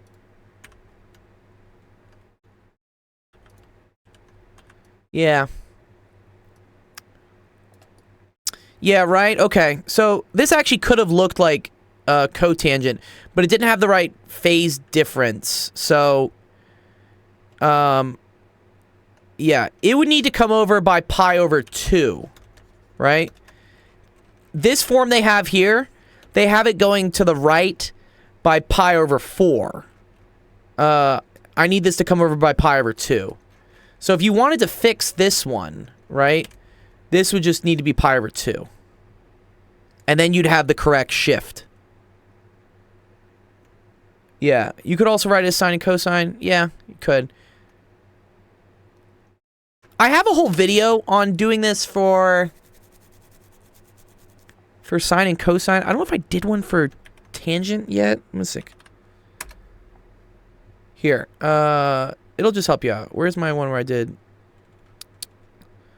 Here, easy way to graph sinusoids. Yeah, here you go. I'm going to dump this video for you. Oh, you watched my sinusoidal video? Okay, good. Yes. Good. Okay. Well then, yeah. It's a similar technique for tangent. Except that, so, here the quarter points are between 0 and 2 pi. Good, yeah, that's a good method. Okay, I'm glad that helps you out. Yeah, awesome. For those that don't know, here in the chat, that's my way to, this is my way that I graph sinusoidals.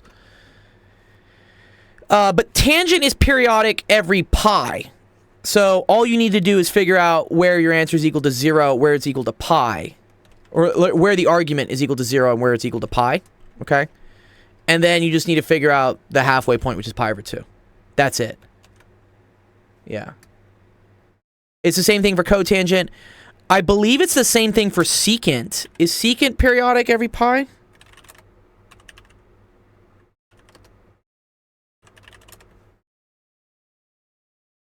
No. Secant is... Okay, no, it's not. Yeah, secant's every 2 pi. Yeah, secant. Yeah, you're right. The cool way they graph secant, I like this. This is actually the cool way to do it. Is they graph it as whatever the reciprocal function is. So if you're trying to graph secant, they say, okay, do it for cosine first, and then you know it's 1 divided by that. So anytime this thing gets close, anytime, let's say for instance you were having to graph secant of something, you could just grab cosine of it. And anytime cosine gets close to being 0, you know that you're doing 1 over cosine, which is equal to secant. Exactly. And so 1 divided by 0, that's what causes this to blow up.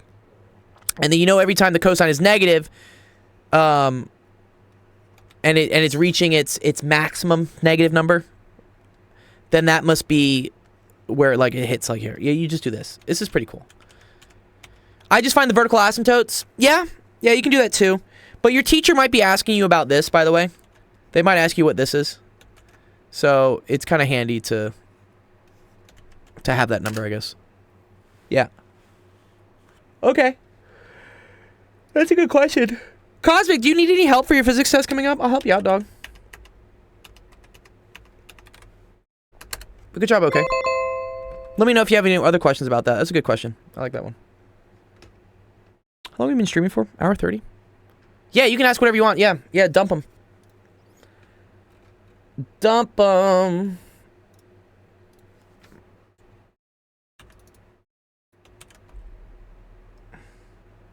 Free homework help. That's what I say.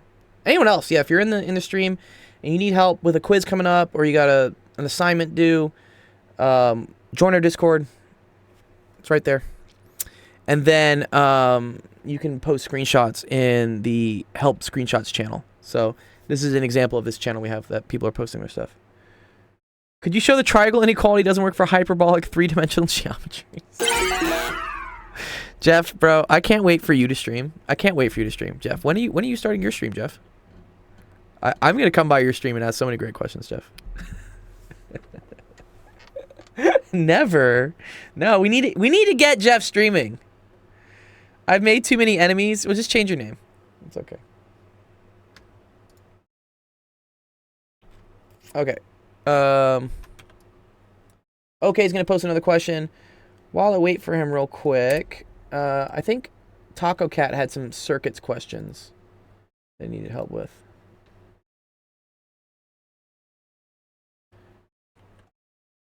Fake education, aka Dr. Pyrite. Yeah, fake gold. That'd be kind of cool. So we can ask a question on the stream every day and get a bond coin every day for that? Yeah, that's how it works. I mean, you can get credit for one of your questions per day. Yeah, you can't ask like 5 questions and get 5 bond coins. But anytime you ask a question, you get a coin. Just try to ask me a question that like is related to what you're doing in class. Like, don't ask me like, is 2 + 2 equal to 5? Unless you're like, I don't know, Terrence Howard or something. I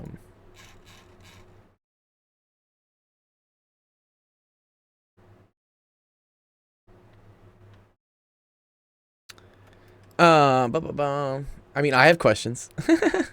Let me see. This is Taco Cat's question. He's doing circuits already, and I think he's like only in 9th grade or something.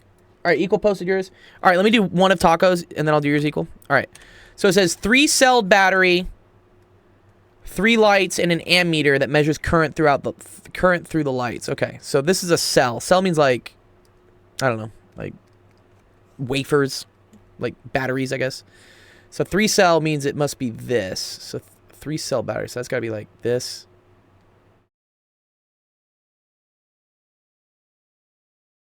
There you go. That's a 3-cell battery. And then there's going to be 3 lights. What do they do for lights? Oh, they do this. So they go. So we go 1, 2. Oh, we can put another one here. 3. And then an ammeter. What do they use for an ammeter? Oh, they just put an A. Okay, that's cool. So we just put an A right through here. And then goes into here. Yeah, the important thing in circuits is that if you're trying to measure the current in a circuit, you need to put it in series, which means you need to put it in line with everything else. If you wanted to measure the voltage, you actually like go in parallel with it. That's what you do. You do this. You hit like one end and you hit the other end. And that's how you measure voltage across something. Yeah, it's got to be in parallel. Okay, let me see equals. Oh, interesting, guys. Here's what Salah says. Salah says, I think it's true, but if I answer it like that, the professor will kill me. You got to write him a whole page of proofs. Oh, okay. Maybe just show what the limits things are.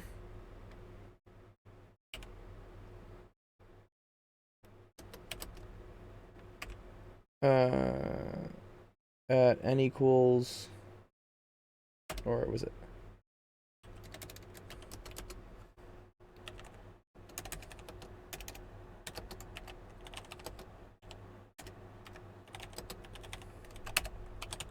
Yeah, so I think for those we did x at 0, positive infinity, negative infinity, and then for set B can show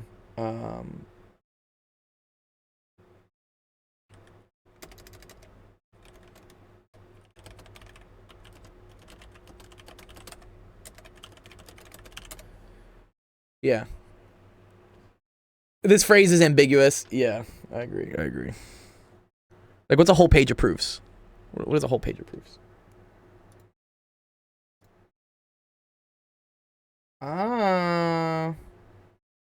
Wow, okay. It's a tricky one. He gave us a tricky one here, okay. Okay.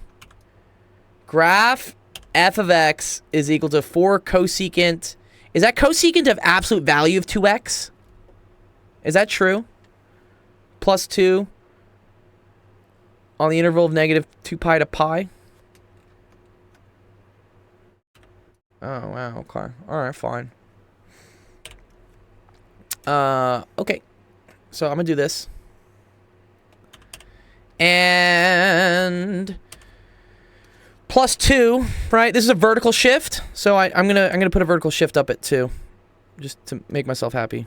We're gonna do this. Yeah, vertical shift up at 2, and then I'm gonna look at what happens to this when it is 0 and well, let's see. Cosecant is that's 1 over sine. Okay, so I need to check when this is 0 and pi. Or all so the asymptotes, right, are going to occur anytime we take the cosecant of 0, pi, 2 pi, right? Should have used inter-rater intervalability tests. Okay, yeah. They're going off.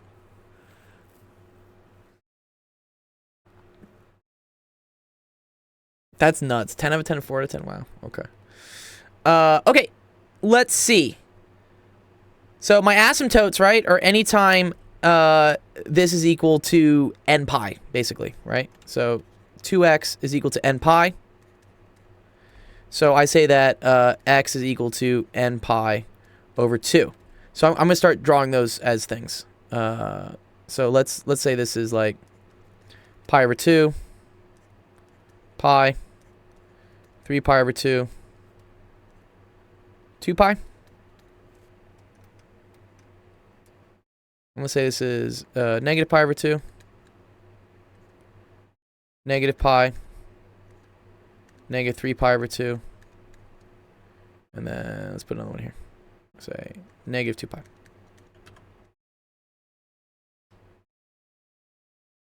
Can I make this line longer, please? Yeah, there we go. Okay. So those are the asymptotes, right? So let me make some smaller lines with those. Those help me out. Oh.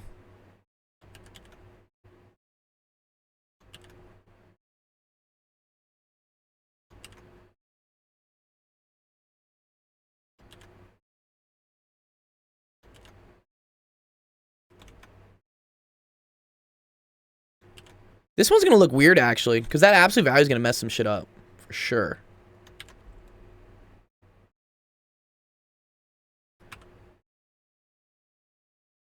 Okay. And then I know that whatever the maxi mini thing or whatever, right? That has to happen in between all these points.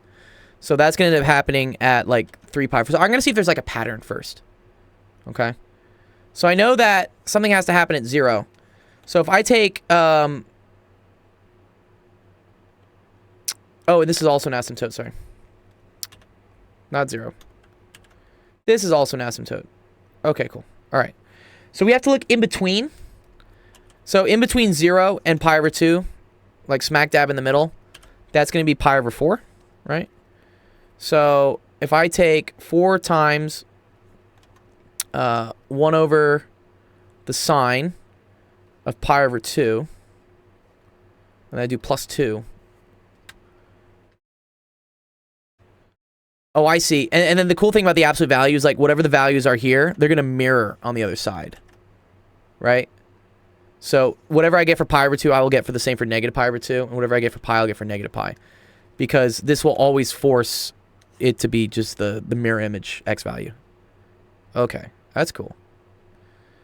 Pi over 4 times 2 is pi over 2. Sine of pi over 2 is 1. So we get 4 times 1, which is 4, plus 2, which is equal to 6. Oh, wait, no, sorry. Yeah. No, that's actually okay. Wait. Yeah. Yeah. 6. Okay.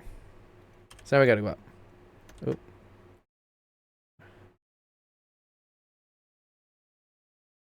Okay. So I know that this... And then let me make my graph in a different color. Make it in like red. Okay. So that's this. So I know that has to do like this. And then I'm guessing, so the other one, right, is flipped. Because then if we go to 3 pi over 4 times, sorry. Yeah, if I go to 3 pi over 4 times 2, that's 3 pi over 2. So 4 sine 3 pi over 2. This ends up being -1, so I get -4 plus 2, which is going to equal to -2. So then 1, 2. And so this one is going to be here. Okay? And then you just do the same thing, because this repeats. Right? There you go. And then the cool thing is, because of, is it possible just to graph it as sine, and then cosecant, and then do absolute value to it? Yeah. Yeah, you could. Because this is going to be the same thing over here, right? So this is also going to do this.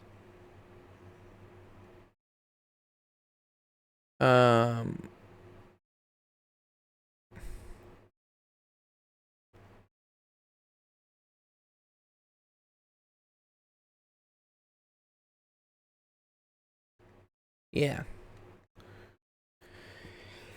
If you wanted to graph it as sine,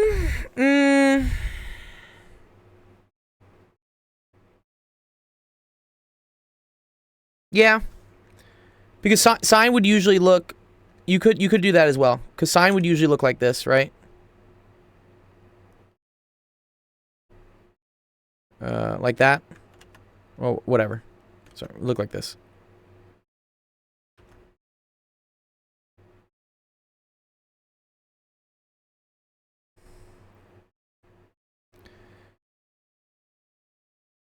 And then, yeah, the issue is that usually sine would go down here, but now it's absolute valued.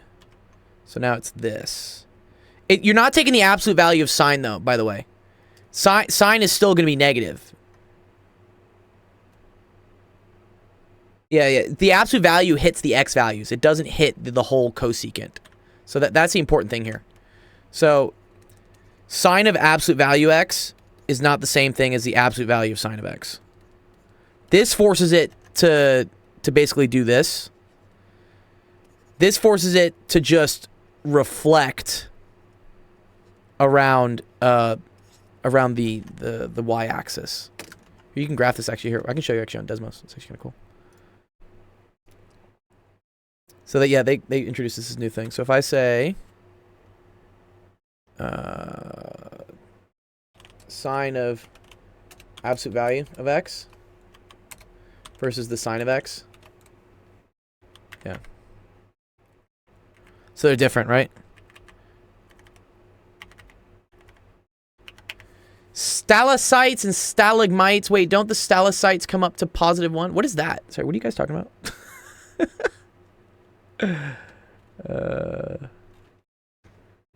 Yeah, equal. Does that make sense, by the way? The difference? Because look here. This is the red graph. You see how there's this weird, like, almost bow thing that happens at the middle? And then this is... This is... Oh, sorry. I have to put the absolute value of x. Sorry. This is what I wanted to show. This would be the absolute value of x. This would be the blue one. So this is just, like, bumps. Yeah, you can. Yeah, show me the harder one. Show me the harder one. Are you talking about this, Jeff? Oh, the pointy up thing should go to +1? Do they? Oh, no, they should go up to 2. No, sorry. I put them at -2. I fucked up. I make mistakes. Sorry. Yeah, it's 4 minus 1 plus 2. So, yes, very good astute point here. Wait. No, -4 plus 2 is -2. No. What's wrong? Wait. -4 plus 2 is -2. Is that not right?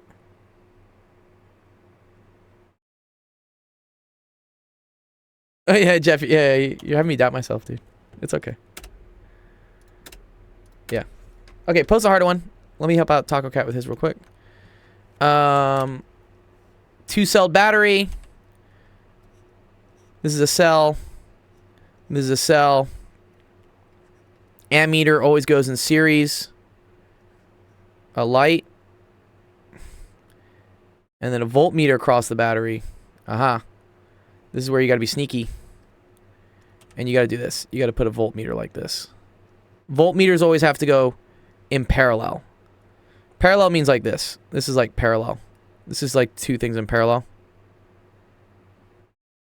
That's what we call parallel.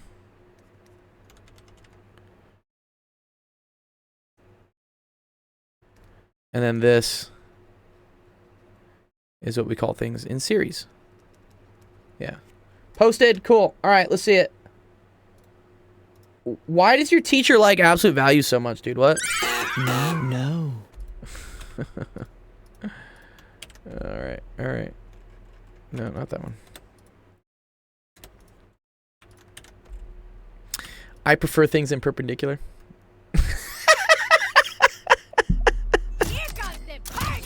Here comes the party pen.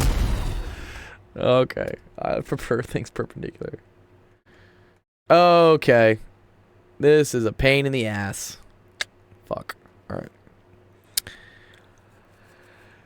Alright, because we got absolute value, but it's also shifted. Okay, so this is symmetric about this. Right? Is that how it works? Wait, do I gotta pull a 3 out of this?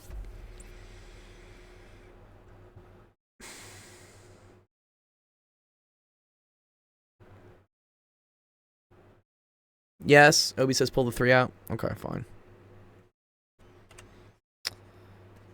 So 4 sine. And then he's saying this. He's saying 3 theta plus 2 pi over 6.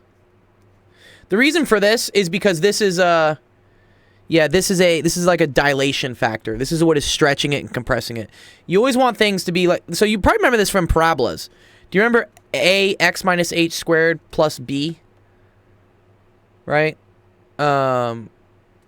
It's nice to have like the dilation before the thing happens or something. Yeah, 9. Everyone loves the 9s. Okay, fine. I screwed this up. My bad. Yeah. Okay. All right. Everyone's like, 9. It's 9. 9. Everyone's yelling at me no in German. Yeah, sorry, my bad. Yes. Okay. Yeah, here's the reason why they're doing this. Is because now I can see that this is just going to be a horizontal compression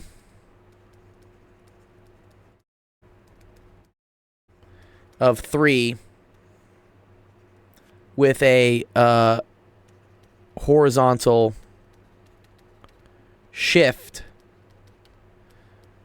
of 2 pi over 9. Okay? Because if I want to graph this, right?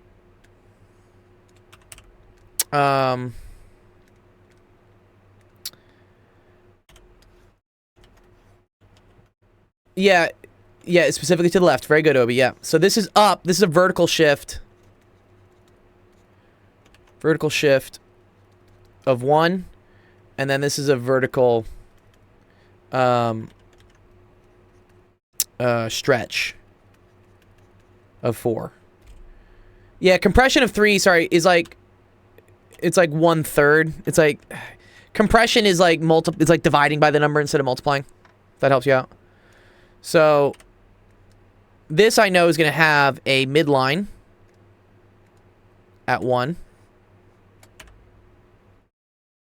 And then, this 4 means, so this whole thing here, okay, is gonna oscillate between -1 and +1. So 4 times that is gonna go by +4 and -4.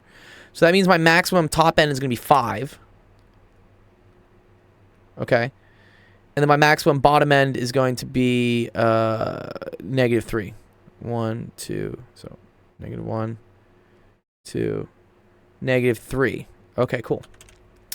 I kind of like to draw these sometimes as well.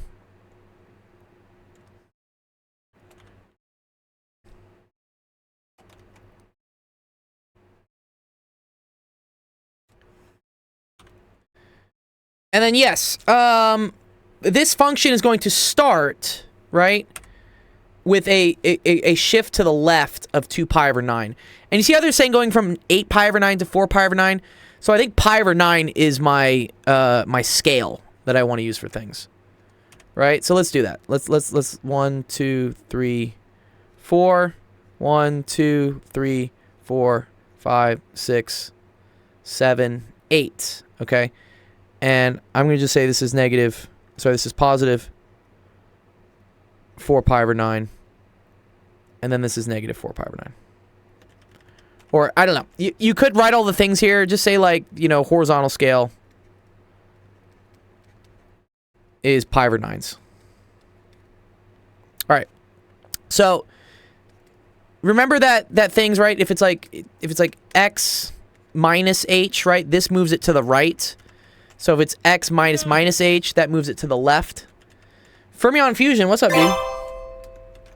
I like fusion. It's kind of it was my focus in grad school. That's fun. So this is a minus 2 pi over 9. So it's going to go to the left by 2. Okay? So it's got to start here. And more off, this is sine, right? So sine always starts at 0. And so this is going to end up being here. Because this whole thing is going to be 0. That goes away. And then you just have a 1 shift up. Okay? Now, yeah, this is where, like, the bow type thing happens. Remember when we were showing this, right? For, what was it? No. So watch. Sine of absolute value of x. It does this weird thing where it mirrors itself, right?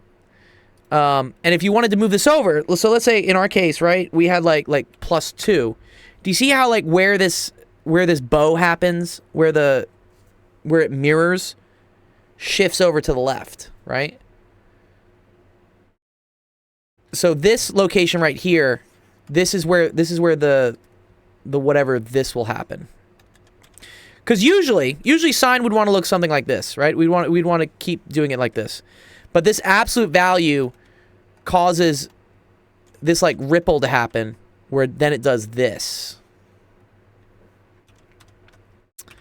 Okay, so I know that that's there. So then what I want to do is I want to just set this equal to 0 and set it equal to 2. Well, we already set it equal to 0. That was at negative 2 pi over 9. So I can set it at to 2 pi, right? So I can say 3, let's just say theta plus 2 pi over 9 is equal to 2 pi.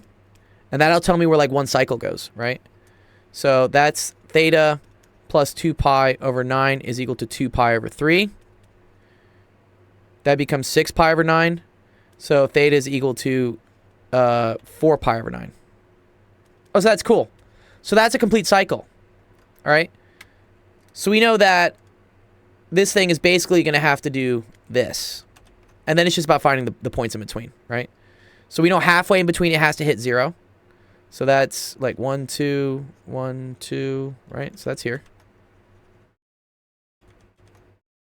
And then halfway between those 2 points... wait, did we do that right? Yeah.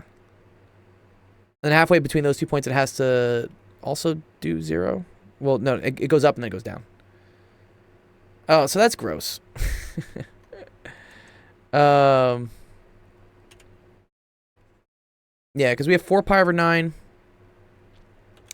So we have 6 pi over 9. And then we have to divide that by 4. So it's 6 pi over 36. So it's 3 pi over 18. That's my markers. Oh, man. Yeah, okay. So yeah, the tricky thing here is finding the midpoint between here and here. It's technically like right, it's like right here. And then that's going to be all the way up here at the top end. So that's over here. This is down here.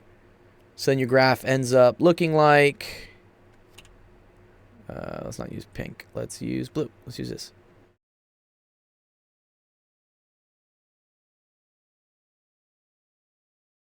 Okay. And then on the left side, same thing. So it has to go over 1, 2, 3, 4, 5, 6. It's got to go over 6. So 1, 2, 3, 4, 5, 6. Here's the other one. Here's the half. And then here's, I guess, the quarter. And here's the other quarter. But instead of doing this, it's gonna mirror this around this point. It's mirroring. So it's gonna go up and then down and then hit the bottom and then go up like that. Yeah. That's what that's gonna look like. I'm pretty sure. Does that make sense, L? Like how that works? This is, yeah, I think the tricky thing is I guess visualizing all this, but knowing that this right here, this is where things mirror each other. You want to find that mirror point, which is always where the absolute value is equal to 0. The answer key, the bow part happens at negative 4 pi over 9. Does it?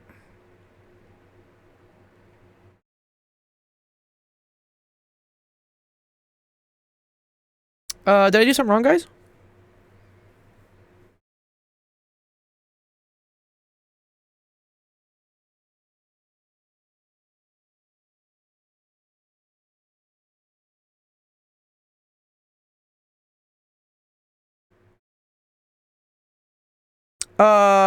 No, it should be below the midline.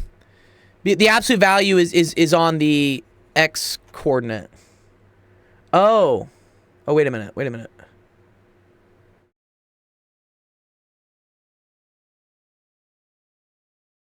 Oh, cause yeah, okay. Cause sine is always positive. Oh. No, wait. Let me switch. Let me switch what I'm doing. Yeah. Yeah. Yeah, no, I see where the issue is.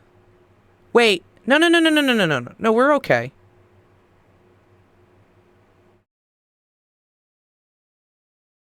No, we can have negative numbers. Yeah, sorry, Obi. Yeah, you're right. We can have negative numbers.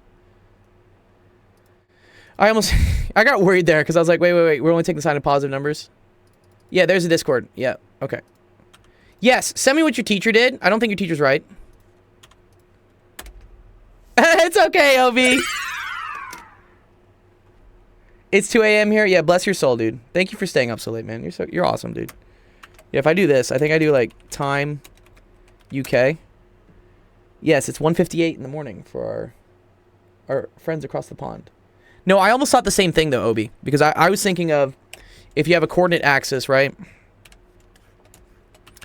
And then this is sine, then yeah, you should technically, if you're only picking out positive values, but the problem is like, this is also positive values of theta. I almost had the same thought as well. You're good.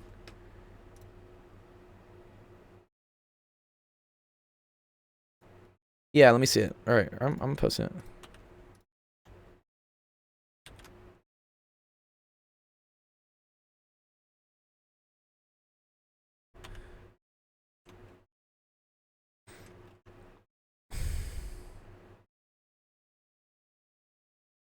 Yeah, no, because they're doing over 18. Do you see here? Do you see how they say negative 4 pi over 18? That's negative 2 pi over 9.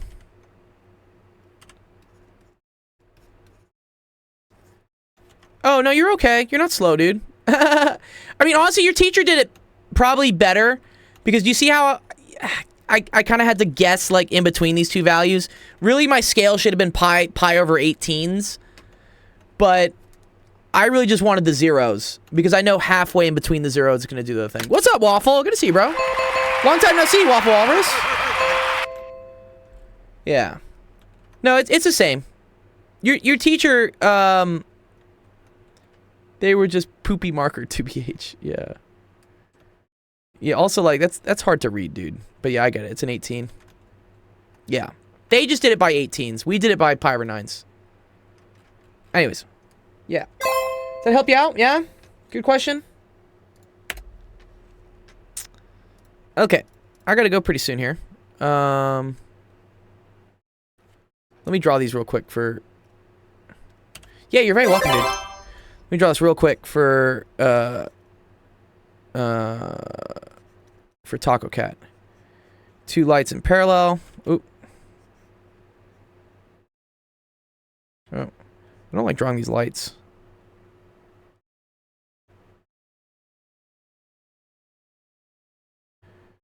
And a voltmeter across the battery. Yes. Voltmeters always have to be in parallel, Taco. Always gotta be in parallel. Ammeters go in line with things. Voltmeters go parallel to them. It's gonna be the same thing here. 3-cell battery. 3 lights in parallel, so that's this. 2, 3.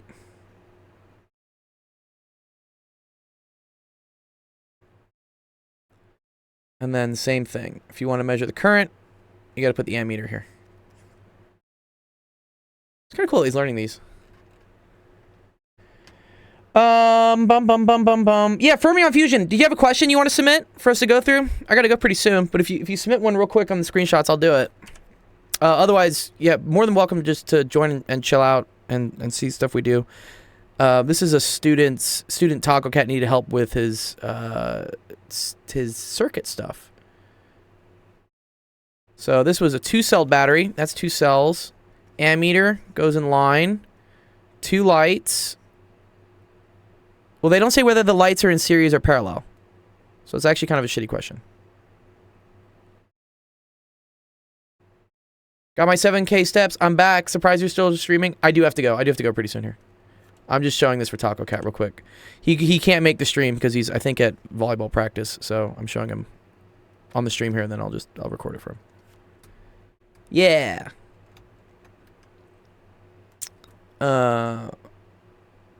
Yeah, see, they said they're in series. So this is an ammeter, 2 lights in parallel, and 2 voltmeters across, right? It's the same thing, dude. What? Can I just copy this? Yes, I can. And then get rid of this. Get rid of this. Get rid of this. Get rid of this. And then this needs to be a voltmeter. And then this needs to be a voltmeter.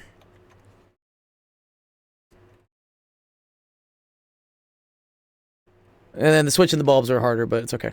We'll help him out with that later. Okay, this goes to Taco. Just here to watch. Oh, all good for you, Fermion. Yeah. So yeah, we're a nonprofit. We help students with like math and science stuff, homework, you know, preparing for tests, quizzes, and stuff. We have a lot of other really cool math. Are you into math at all? I have a PhD in physics, but I teach a lot of math. But we also have a lot of other friends that stream math. There they are. So yeah, make sure to go give all those guys a follow. They taught me real analysis today. Thank you. That was really fun, actually. Okay. Cool. All right. Okay. It's been 2 hours, 6 o'clock. I gotta run. But let's close out the stream and go raid someone awesome. Okay, cool. Thank you, everyone, for coming to office hours today. Had a great time going through all the math and science questions about stuff.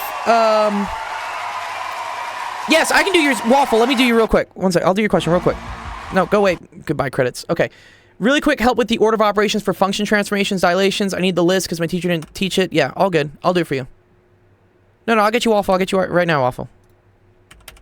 He's finally done with his exam. Yeah, okay. Here you go. Yeah, order of operations. It's like horizontal. I always like to think of like going outwards is what it is. So here's what you have, right? You have x plus a.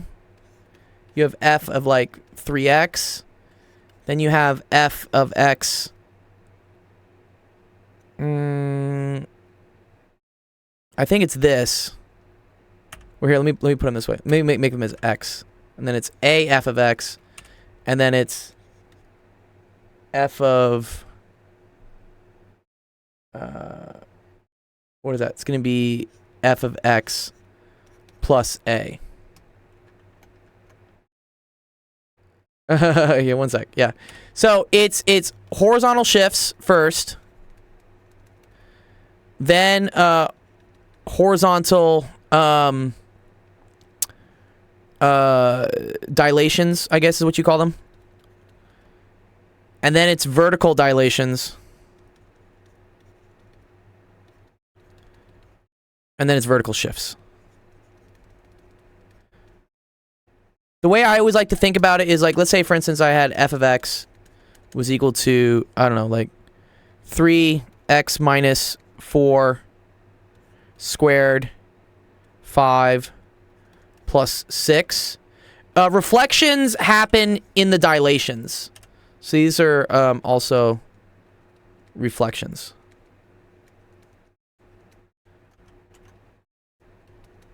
Yeah, those are the multipliers.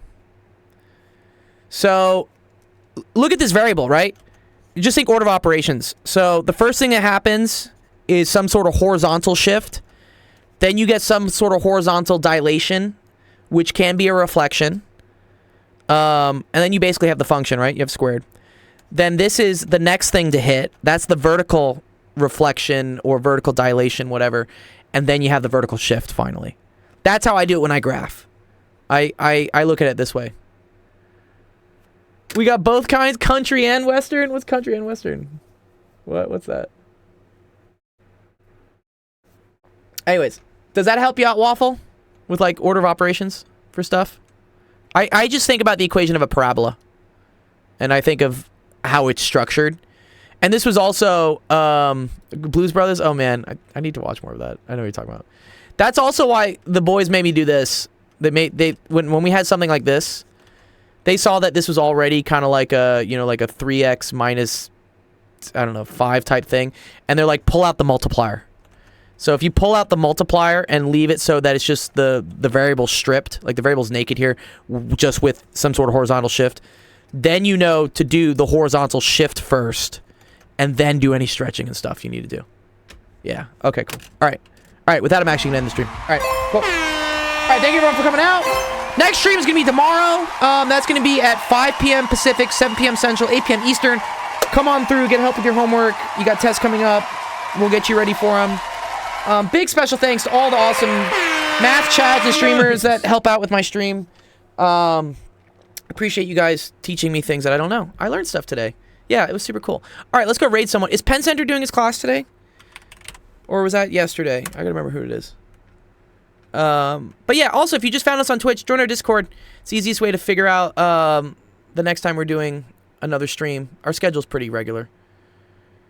Oh, Nitro. Yeah. Oh, yeah, if you have Nitro, that'd be awesome. Yeah, because I think ours is about to run out or something. Zach should be on soon. Zach, are you on now? Can I raid you? Oh, in about 20 minutes? Oh. Who else is on? Who else is on that will raid you next? Damn it. Suburban Lion. High Potential. I don't see anybody. Keep going for 20 minutes. I have to go. I have to teach another student, unfortunately. Yeah. Otherwise, I would stick around. I would stick around and stream. But I have to go to the student. Jeff will go live to raid Zach. Yeah, Jeff. Jeff, you want to come live? Yeah, Jeff, you want to go live for us real quick? Come on, Jeff. Yeah, Jeff, now's your time to shine, dude. Show me your channel, dude. I want to raid you. I want to raid. He says no. Sorry, I have to ... Let me see who else is in. So yeah, was it paleontologizing doing something? Dinosaur Q&A. Has this guy been up for 5 hours? One second. Let me see. How long has he been going on for? Oh, he's offline, so he's not even streaming right now. Ugh. Yeah, where's your stream, Jeff? Jeff, where's the stream? One sec. Because we've got so many fun people here.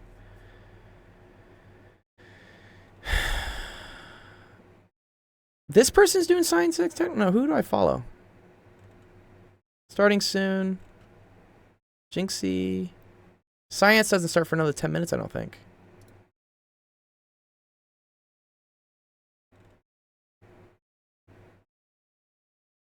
Astronomy show is cool. This go? Okay, alright, cool. Just go say hi to him. Sorry. I would stick around to raid you, Zach. Yeah, sorry, I gotta go teach a student. But alright, go say hi to astronomy for us. Also, yeah, make sure to go go follow Zach for his class coming up. We're gonna learn about Infinitum and yeah, there you go. Infinitum and what was it? Extremum? Infinitum and something? Supremum. Yes, I love that. Okay, cool. Supremum! Yes! Alright. Have a wonderful rest of your Tuesday. I will see you guys on Wednesday. Peace out.